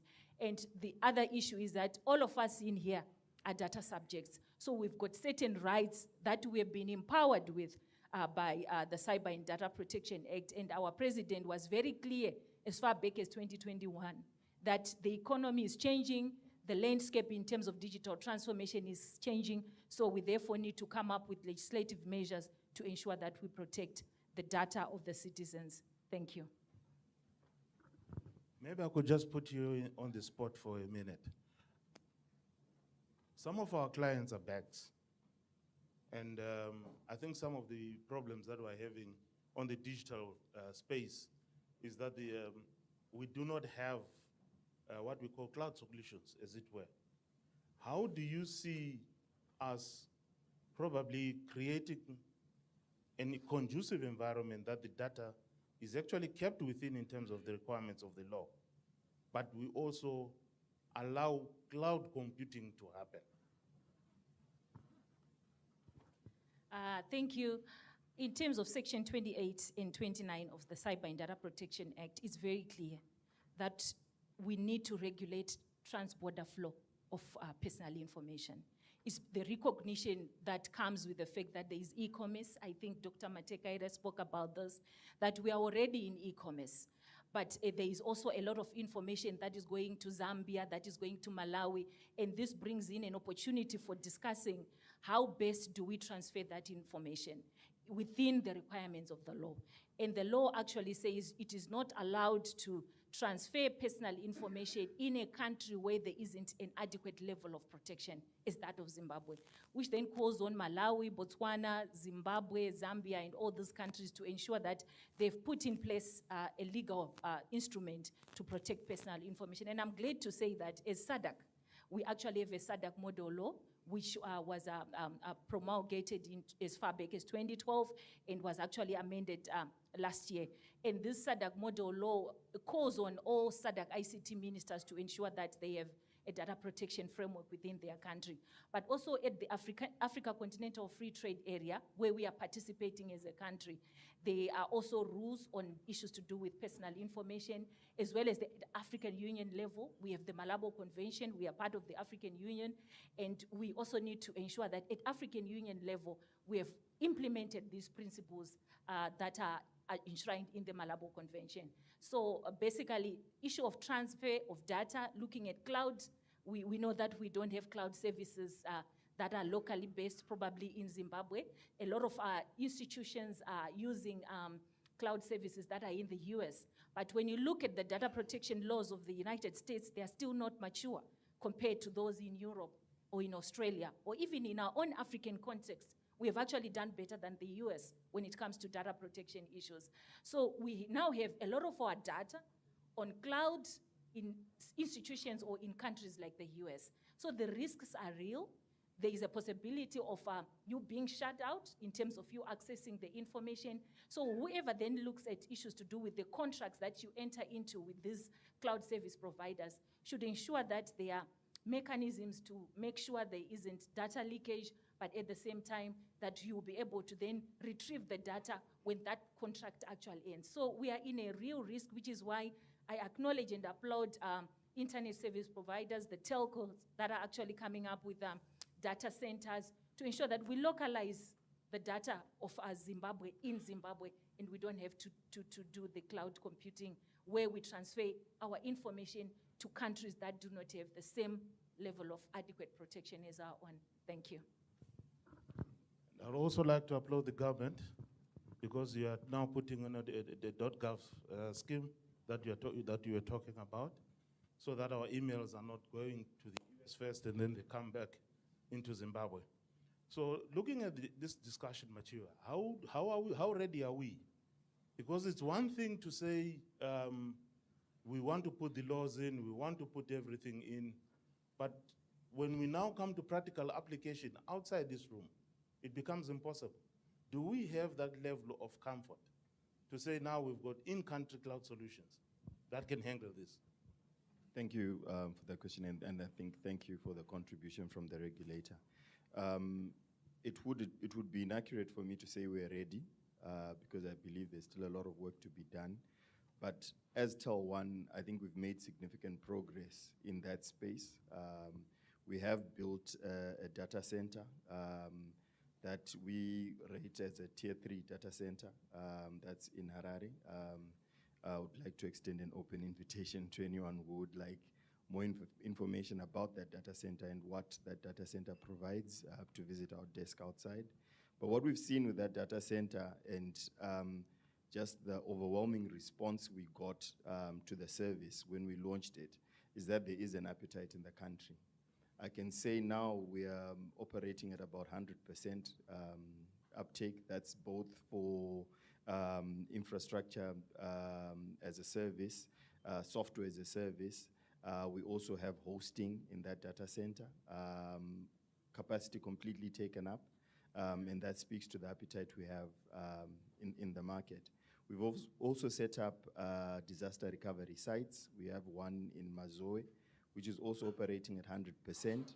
And unfortunately, I can't mention clients by name, but we have some of the big financial institutions operating from there. So again, that speaks to the appetite that's available in the market. We've set up another one in Blawayo now, which really is more a hosting site, where if you want to set up your equipment in there and not have to worry about power redundancy, cooling redundancy, we can host you in that data center. So to answer your question directly, we are not where we want to be in terms of being able to address the appetite that exists in our market in Zimbabwe. We certainly need to increase our capacity as TEL1 and also other players in the market so that we can actually service the market to a point where everyone is actually able to access the service. We actually do also offer cloud in our data center to a limited extent, but we're actually offering that as a service as well. So we're on our way there, but we're not quite where we want to be yet. Thank you. Secretary, I would like to come back to you again, where you said people can actually now come to government and actually talk about applications so that we can co-develop applications much faster. Because 2026, 2028 is not too far away when you look at gestation of applications. How willing are you to allow the private sector a window where they can provide some of these applications? I can cite quite a few examples that we already. I will not give the names of the companies that are doing it, but we are working, for example, in the e-passport provision.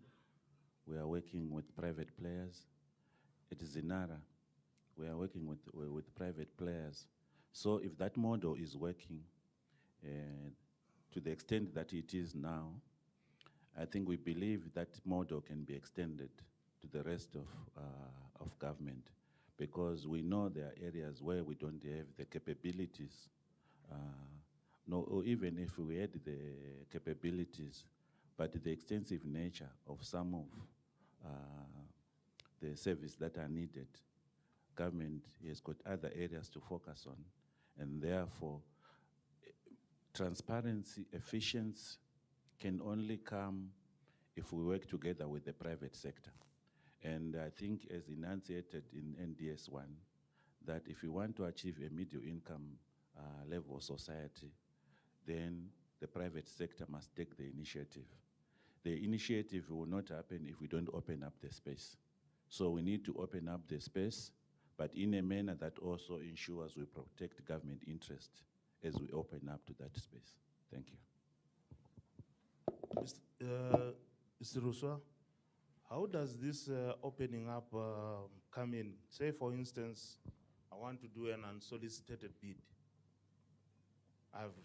I've seen an opportunity and I want to approach government. Does it still have to go through a public procurement process? Thank you, Chair, for that very pertinent question. All things being equal, we say an entity should know what they want in terms of their growth and all those things. And then when they want to acquire such services, especially in line with our own constitution, if I may be very specific, Section 315 of our constitution, want everything to be very transparent. And there must be fairness and all those issues. So ordinarily would then appreciate a procurement method which address some of these core objectives.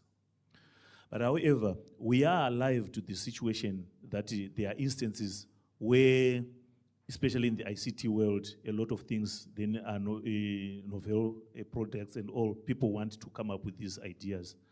Then there's the provision. Ordinarily, of course, there's still that confusion to say, under the Public Procurement Disposal of Public Assets Act, that Section 100, we are still to amend that. But it has since moved across now to the ZIDA Act. Section 34 of the ZIDA Act addresses such things now of unsolicited bids. And there's a provision now where you come up with those ideas and it's accommodated. Therein, if they find that there are certain aspects where somebody needs then to address issues to do with the procurement side of things, that's where we've got an MOU with the ZIDA ourselves. But definitely, the solicited bids and unsolicited bids are accommodated by all our laws. They are amenable to that. So today you are debunking the myth that ZIDA is for foreigners, and also locals can go to ZIDA and actually put their projects. Definitely, yes. So you've heard it for yourselves, ladies and gentlemen. There's no need for you to say, I can't think of something, and then approach the government through ZIDA and actually get my project approved. Madam Chirume, from a policy perspective, how do you see the growth of the sector in terms of having more ICT players? Are you happy with the framework which is currently obtaining? Thank you very much, Chair. And again, let me acknowledge you, the Honorable Minister, and say all protocols observed. When I introduced the Minister, I remember saying ICTs are very critical in the development of a nation. And as such, we need to grow our industry. One of what we call the key result areas that we've been assigned and agreed with the Office of the President and Cabinet is industry growth, ICT industry growth in particular. And it is very important that we collaborate with industry, we work together with industry to make sure that we develop the desired ICT sector that is suitable for our own environment. Sometimes we would really want to run ahead of the time, which is important, but I think it's also very important for us to introspect and look at ourselves and say, what is it that we really need for us to be able to grow and move in the direction that we so desire? I'm very excited that this morning we have a lot of industry players, and I couldn't underscore the fact that government cannot do it alone.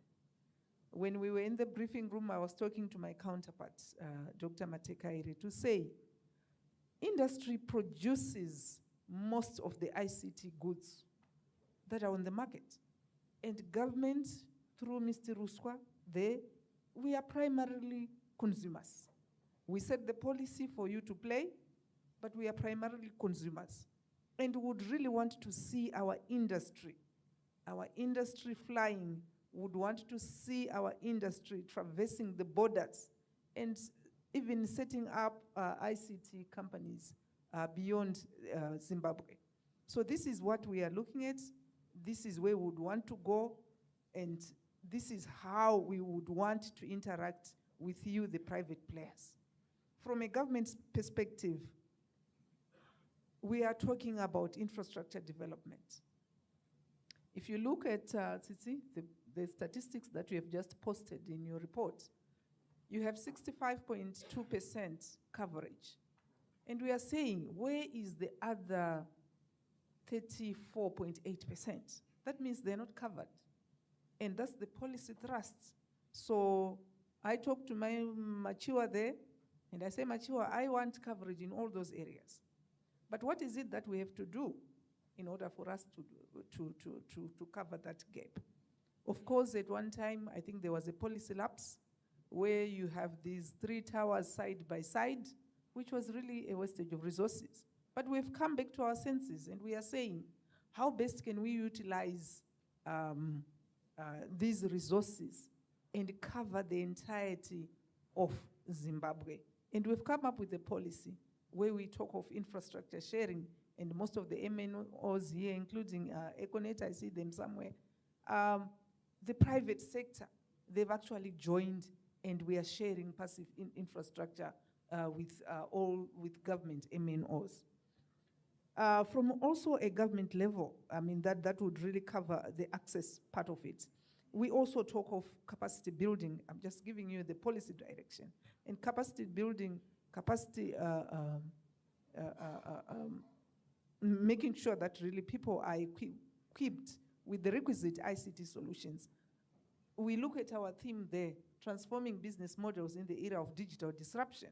But if we don't have the skills, as already been alluded to by the president of the Computer Society of Zimbabwe and even the minister herself in a presentation, then we can't go anywhere. We end up just talking about blockchain, but what is it? Can I define it? Can I be practical to be able to use it? So we would want our capacity, building to be enhanced. And I'm happy, I didn't actually know, I learned something, that even in the module, what do you call it? The ICDL, right? You have now incorporated these new technologies. You are now looking at the cyberspace, which was not there when we were actually teaching, or maybe when we were actually learning about it. That was not there. So they've become proactive to say, what is it that we need to do? Very important, the issue around governance. The industry must be properly regulated. I'm happy that CC dealt a lot, particularly on the Cyber and Data Protection Act. There are more issues that we have to deal with. Issues even around e-waste. How do we dispose of that old Nokia? Ask me, where did I put it? I don't know, I just threw it away. But you know that in the manufacture of that phone, there are hazardous substances that are used, and what are we doing about it? So those are the issues, policy issues, the transactions, electronic transactions bill that my counterpart talked about. So the issue around legislation is very critical. What are we doing? This month, we are running with the Cybersecurity Month, and the day before yesterday, we were actually launching that, making sure that people are aware and cognizant of the hazards. We always talk about the positives, but what are the hazards around the cyberspace? These are some of the important issues that you find in the ICT policy, that you get in the other documents that, of course, we will generate, to make sure that we align with the rest of the world. We will not only align with SADC, as Tisi said, coming up with this act, with the Cyber and Data Protection Act, was part of the SADC protocols, and also aligned to the rest of the world. We shouldn't be left behind. So it is actually you, the industry players, you, the industry players, TV and your team, okay?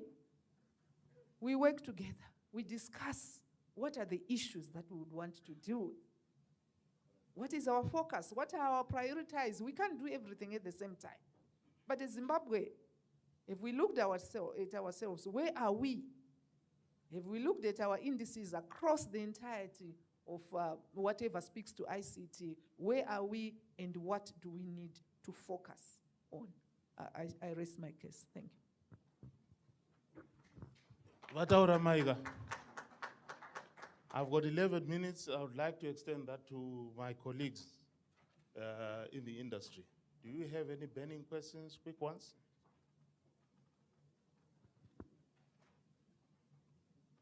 Any takers? Musachkika, let's have some dialogue.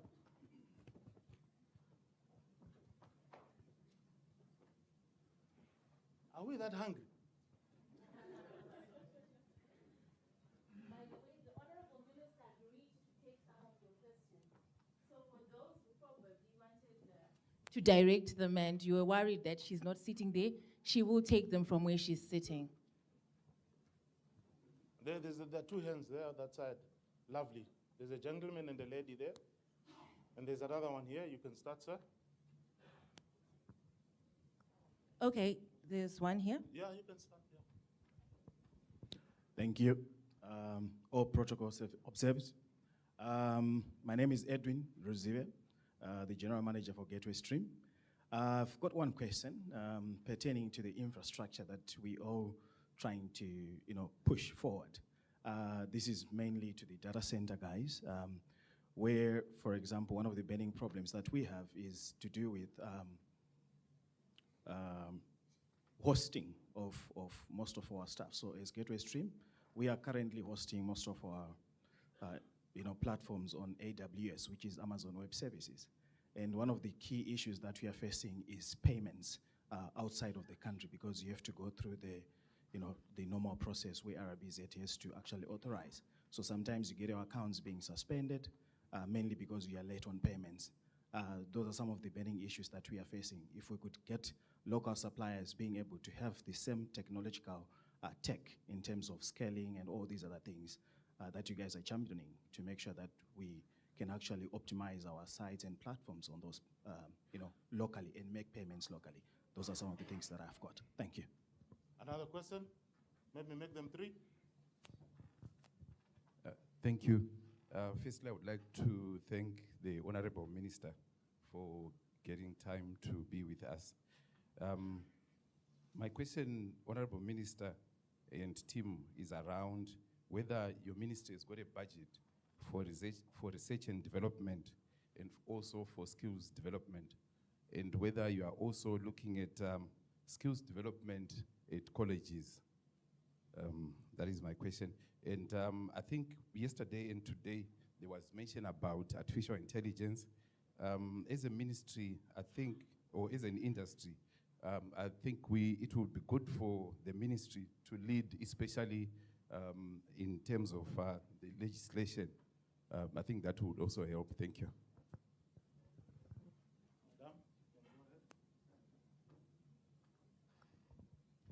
Thank you very much. My name is Maria Chinomwe from Econet Wireless.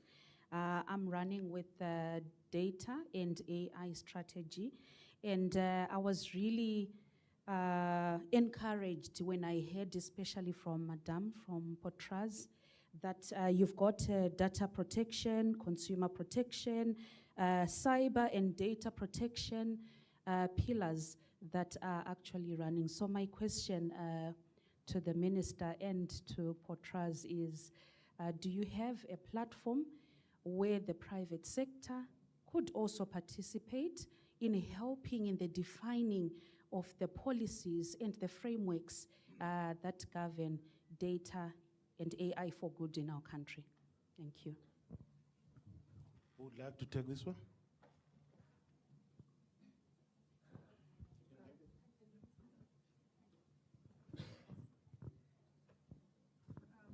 I was wondering, I thought the minister would, but I thought maybe because you're talking about budgets, I could come in.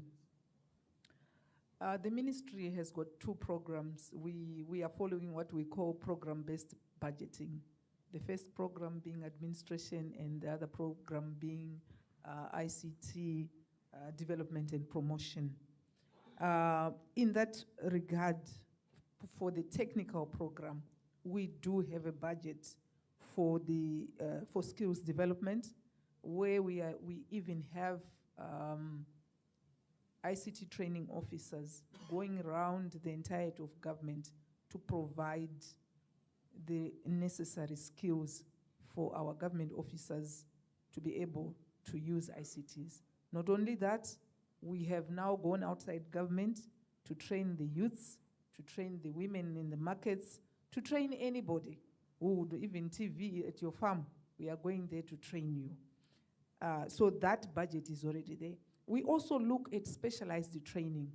In some of this training, yes, we have them locally, but in some instances, training on AI, we do have, what do I call them, maybe sponsorships that are coming from countries such as China, India, and so on and so forth, to train our guys. Last week, 2 of our guys returned from India where they were training on cybersecurity. So we do have that. And also, we collaborate with you, private sector, where you have trainings. Even in the e-procurement, we have had our guys going to Mr. Ruswa when he has held these workshops. So we are that open so that we also help him, and we even also help Dr. Matekaire in cascading any training on ICTs. So we do have a budget. On the R&D, that is very, very important because, you know, without research and development, it's difficult. We have a section, although that section is being funded using our recurrent expenditure. But I think going forward, and once we are able to convince the Minister of Finance, we should be able to set that up. And that R&D could actually be a joint venture between the e-government section here, because we're talking of ICTs. So nothing is different, except that maybe the focus is focusing on e-government, and we are looking at the national issues around ICT. So R&D is very, very important. Thank you very much. I think on the issue of, Madam, you talked about how you can contribute. I think you can also join our digital economy teams. There is a digital economy team that is looking at cross-cutting issues, also working in collaboration with the Minister of ICT and Postal and Courier Services, and also e-government. So that is also at a localized level where you can put in, you have more input, because the meetings are a little bit more recurrent. There's a gentleman out there.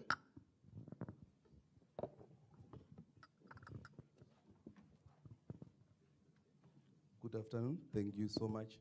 So with AI being the current buzzword, do you have something in pipeline or something which is available to make sure that as you are developing those AI models and machine learning algorithms, there are frameworks and guidelines to ensure that we create a responsible AI?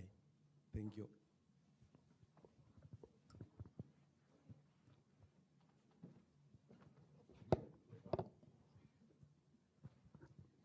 Thank you very much. I will also respond to representative from Econe's question around data protection, whether we have a framework of cooperation with the private sector. And I just want to say, yes, there is. Through POTRA's data protection unit, there is a lot of work that is actually happening. Currently, we were having snapshot surveys, and you participated as Econet, where we are trying to understand the data protection ecosystem. And in the next 3-4 months, POTRAS is also embarking on another snapshot survey in terms of artificial intelligence use cases. And we will be also approaching different institutions to understand how you have been utilizing this so that we know our current state and be able to come up with appropriate interventions. I also noted our minister is very proactive. There is the National Advisory Council on ICT, which is in our national policy for ICTs, and you have seen how you know, encouraging and supportive she has been to the sector. So I'm sure also through that advisory council, you can also participate in the different initiatives that the ministry is embarking on. But from POTRA's side, definitely, we are engaging stakeholders as much as we can, because this is a new mandate. We had not done research as a country on the data protection ecosystem, and we now have results of the snapshot survey, on data protection ecosystem in Zimbabwe. And there are very exciting results that I'll also share during the afternoon session. But just to say, the data protection unit is here through Potras to engage stakeholders so that we move together. And at the moment, we are encouraging compliance, voluntary compliance. But come 2025, we'll be coming with a stick to ensure that you have complied with the data protection principles, you've complied with your obligations to make sure that you have secured the personal information that you are collecting. And you have actually made sure that you are transparent also to Potras through the data protection impact assessments that you have to do for us to understand why are you collecting this personal information? Is there a legal basis? If there isn't, then why are you collecting it? So those are some of the issues that we will be looking at. Thank you. There was a question on gateways. I would like the Secretary for eGov to speak to it. Well, I'll come to that question. I wanted to say, with respect to someone from Econet asking about AI, I think as we speak, we've got a team that is undergoing training in China on some aspects of how that technology can best be used at our national data center. And that's part of the kind of investment that government is undertaking to ensure that some of these emerging technologies, yes, it's even in the absence of a clearly defined regulatory framework, we believe some of these technologies, we should not block them just because we don't have a full appreciation and understanding of these technologies, because this is why we've got researchers. We've got also researchers in government. And therefore, these scientists in government should be equipped with the emerging technologies or techniques that then allow them to inform government on real policy issues that affect the citizenry.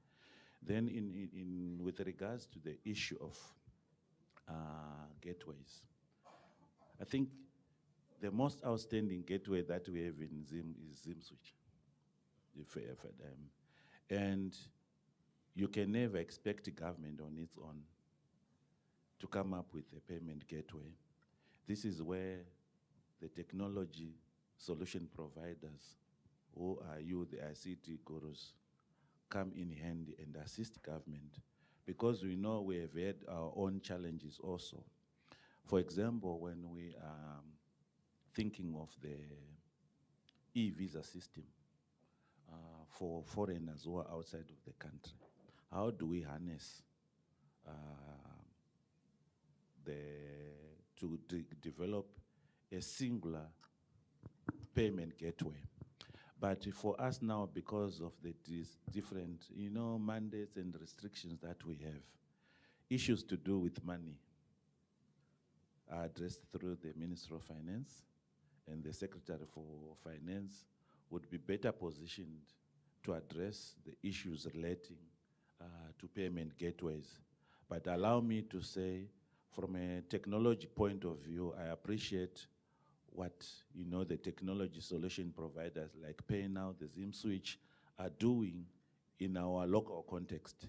And we believe it is that kind of approach that allows for the provisioning of such kind of service to our citizens, because it brings convenience, it brings security, it also brings about, the kind of transparency that is needed. But what I'm not so sure about are the costs that are associated. The costing models in this country leave a lot to be desired, because this is where we need the transparency between the private sector players and government. What are exactly your cost drivers? Because those things, they never come in the open. I know even as we sit here, our citizens are crying foul because of the raised tariffs, because you see, the data must be made available and affordable to the citizenry. That way they consume more. If that simple principle of volume is not occurring within the industry, what do you think will sustain your industry going forward? And this is also the fear that people have and quizzing the minister about Starlink. We are not looking at specifically Starlink alone. We are looking at all the other technologies around the low orbiting satellites that can allow accessibility of data or services by citizens in those underserved areas. So it's not unique. Yes, Starlink is the most popular, fair and fine, but as government, we are looking at all possibilities and not restricting ourselves to a specific brand. So I would hazard to say that's the position that we have in government for now. Mazinzira Mega is the technology, not the brand. Is there another question before I wrap up? Yes. Hello. All protocols observed. Thank you for a wonderful presentation from the panels. My name is Christopher Rubatika. I'm the General Manager for Econet Business Solutions. My question is centered around acceleration of digital transformation within the government. I applaud the various efforts that have been made from the ministry perspective with regards to championing digital transformation within the government, as well as from the OPC level in terms of coming up with disruptive measures to actually accelerate this digital transformation. But I do believe that a more collaborative approach with startups and the young developers which are in here can actually catalyze this transformation to enable us to solve most of our pain points in terms of public and socioeconomic hurdles that we face with our interactions with various government institutions. So my question is, to what extent is the ministry, in collaboration with handshakes with various SOPs and private sector, is it doing to ensure that we bridge this gap between them and the young startups and developers to accelerate this digital transformation?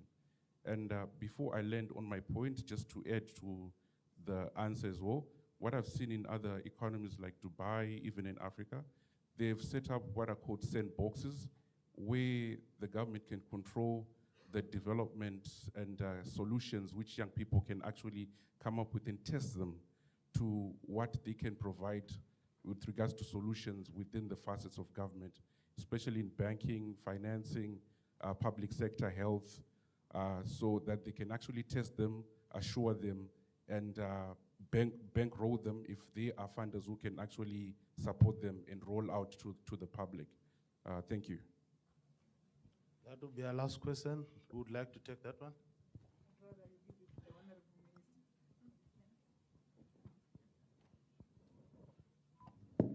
right, thank you very much. Okay, just to also address what my other colleagues have also responded to. Maybe just to add up on the issue, which was the first was on the budget. I'm sure Honorable PS responded to that.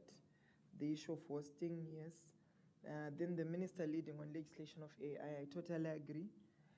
We need to also show, by also at least coming up with some strategies that we can then be able to come up, so at least it can also define the policy that we have. Indeed, we have not yet launched our ICT policy, and also even the broadband plan. We're hoping that we're going to do it, I'm sure, in the first quarter of next year. So within that, we are also now trying to also make sure that at least we can fuse in all these disruptive technologies that we have in place, and also see if we can then be able to put it as policy.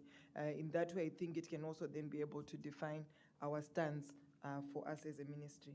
And then there is also the issue of private sector. Indeed, private sector is very welcome. Let me also buttress the same point about the National Advisory Council. But besides that as well, I think we've got these forums that we have now, where we can then be having some conferences, some workshops. It's also important that we can then be able to converge and also speak to what we would want.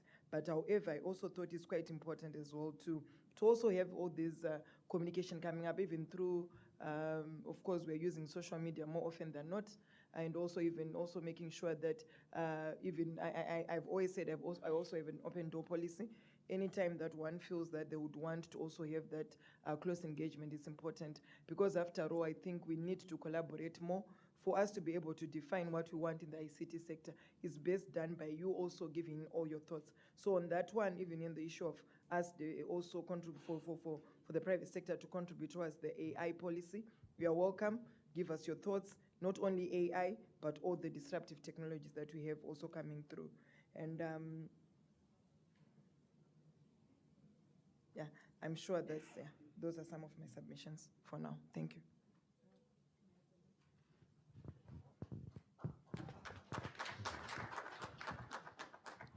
Thank you very much, Honorable Minister.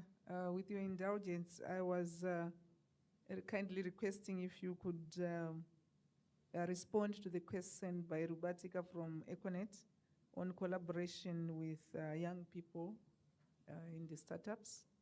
I thought because you have sent quite a number of organizations of young people to my office. I see them in your office where we've encouraged them, so I thought you would be more appropriate to tackle that one. Okay, thank you very much. On that one, we, as a country, besides us engaging, we need to have a clear policy and also strategy when it comes to startups. You realize that we after these prototypes also come to our offices, there is not much that is done. We need to come up with a strategy which will make us be able to even commercialize some of their products.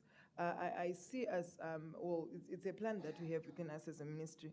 Yes, let me say, we are hoping to also come up with a technology park where we can then be able to also invest in whatever prototypes that would come up, especially for the young people.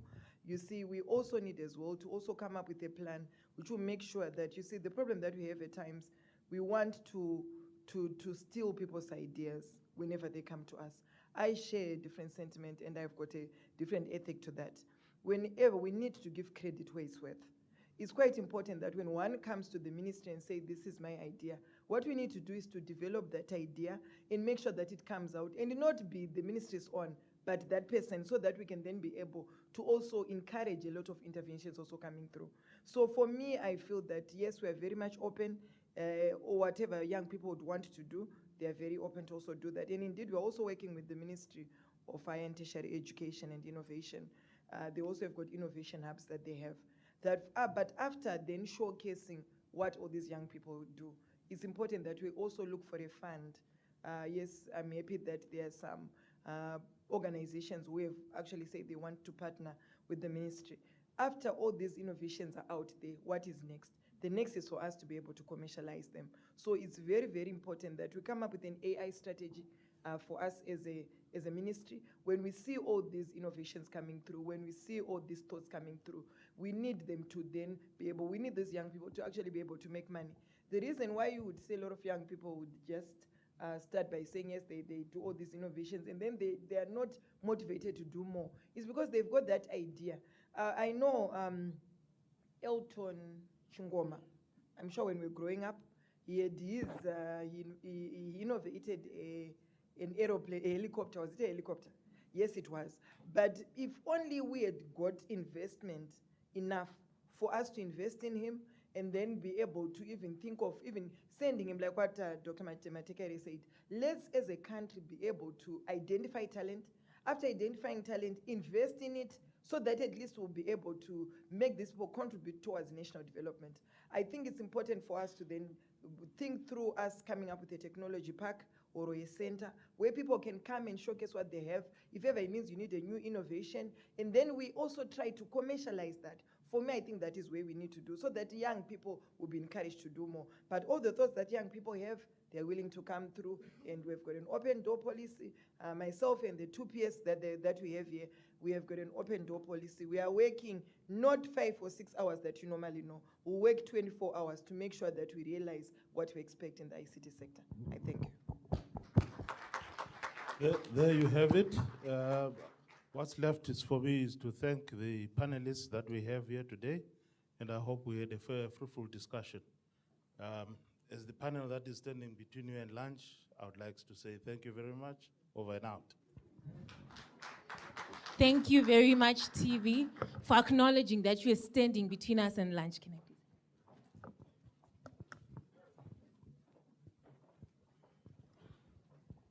Ladies and gentlemen, another round of applause as they get down.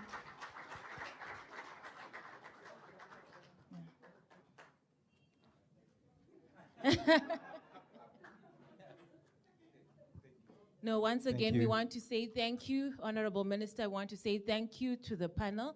And I think everyone feels this was a very short session.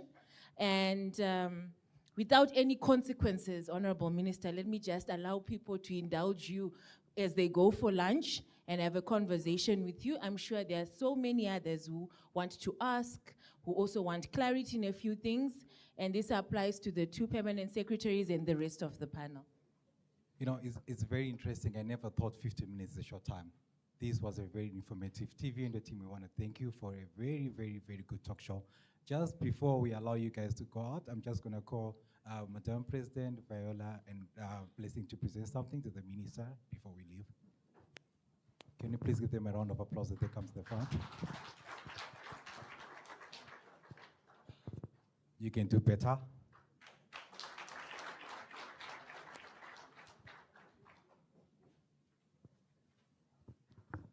I need to write in the right way. There's pure light.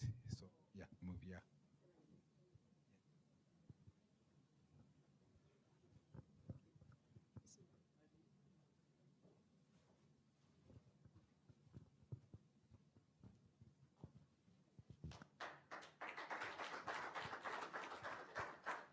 All right. Now we're starting with Tupa.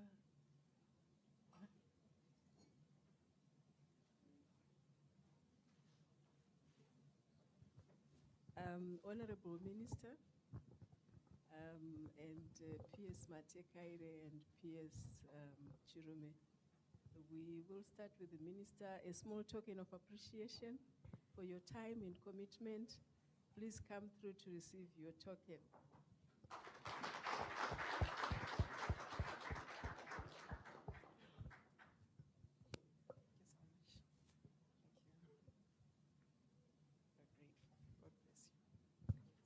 Sorry, Honorable, I'll just ask you to pause a second. The camera guy was still coming to you. Thank you.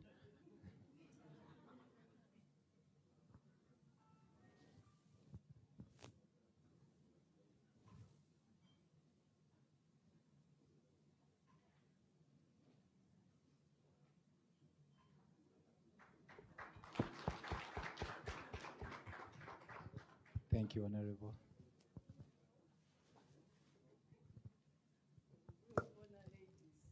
So we'll go to PS Chirume, Dr. Chirume.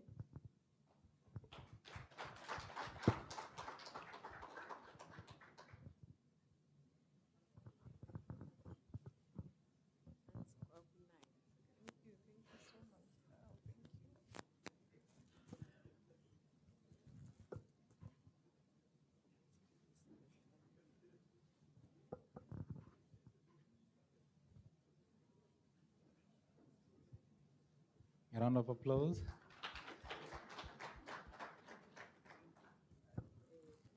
Doc PS Matekaire.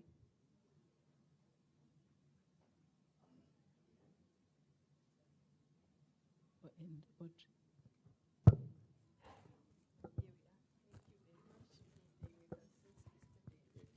Well appreciated.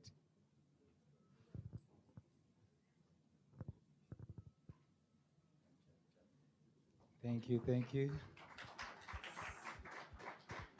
We would also like to appreciate our co-presidents, their excellencies with a small p. We will start with Dr. Audrey. Please come through.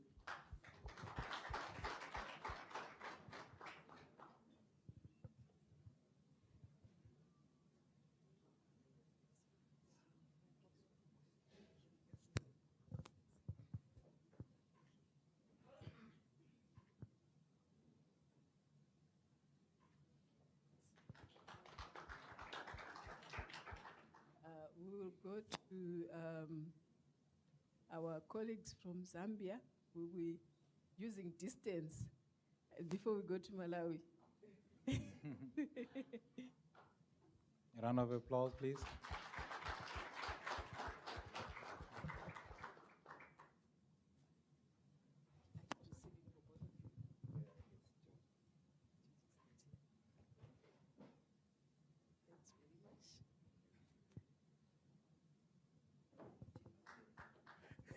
Yes, Matenda. You're welcome. We will now cross to Malawi.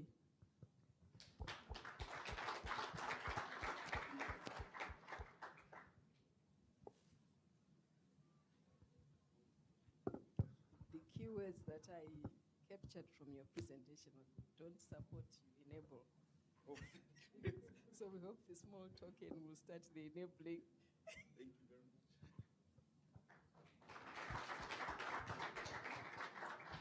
much. Thank you very much. MCs. Thank you. We Thank thought you. you were calling us for gifts For as gifts well. as well, but we've seen the bags are left out, eh? Oh, they'll come later. Oh, yes, Ah. definitely. But you know what? Uh-huh. The privilege of being MCs, Uh-huh. we didn't get the bags. But we're going to get a nice picture with the Honorable Minister right now Oh, before she goes out. Yes, we might as well request for one, right? Exactly. In the two pieces. Oh, yeah. Right. Yes. Honorable Minister, we are taking advantage of the position we're in. Together with the two permanent secretaries, me and Victor are kindly asking for a picture in front of everyone. That's our gift you're getting today, in front of everyone, yes. Thank you very much.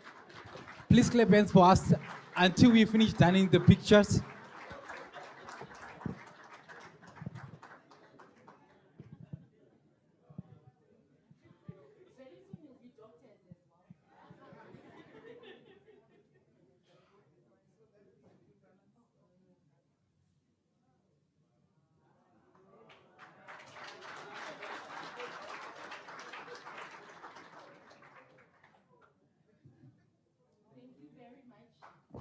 Thank you, Honorable. In that respect, may you please stand up and allow our Honorable to take your leave for lunch. May you please have a nice song as the Honorable is walking out.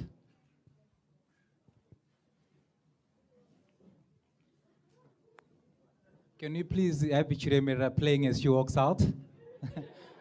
Requested by the Honorable, not me.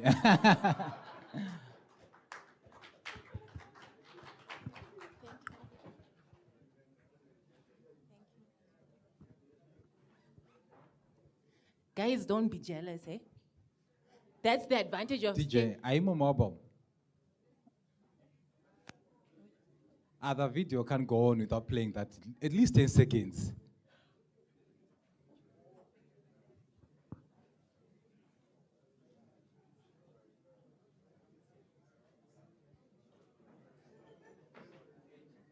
DJ, these people are not easy to keep standing, eh?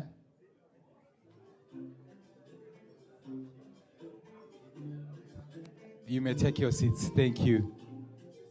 You may take your seats just for a few seconds so that we give instructions. Thank you, DJ. Thank you, DJ. At least now I'll show you the video and I'll let you know that the song was played.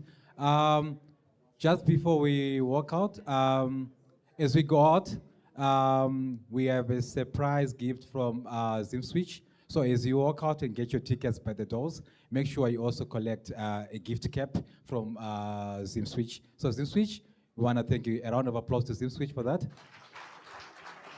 Not like, what you call it, Dandem Tande didn't put gifts under the MC seats, eh?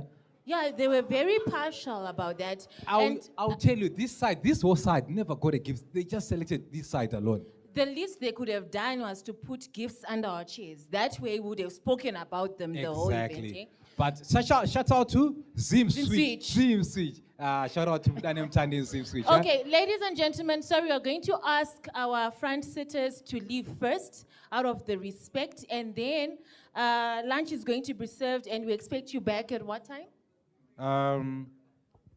What time is it? Because Zimswitch gave us a lot of gifts, so we expect everyone to be back by 2:30. Okay. But before people go out, we have that video that needs to be played from.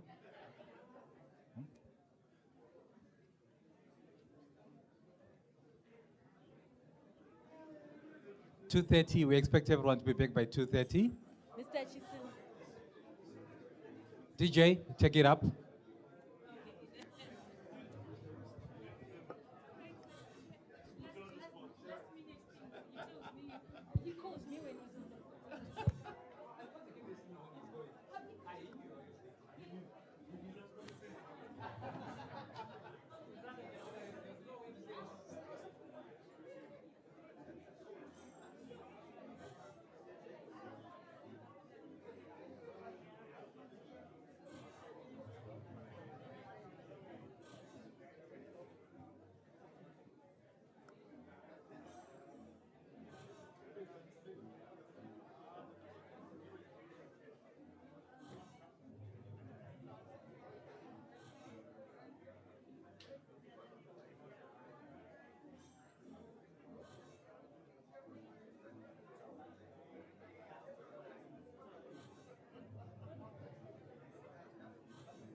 1, 2, 1, 2. 1, 2. 1, 2, 1, 2.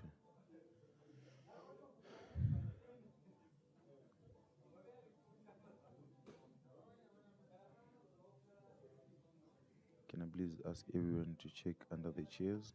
Just try to reach from your right side, the right hand.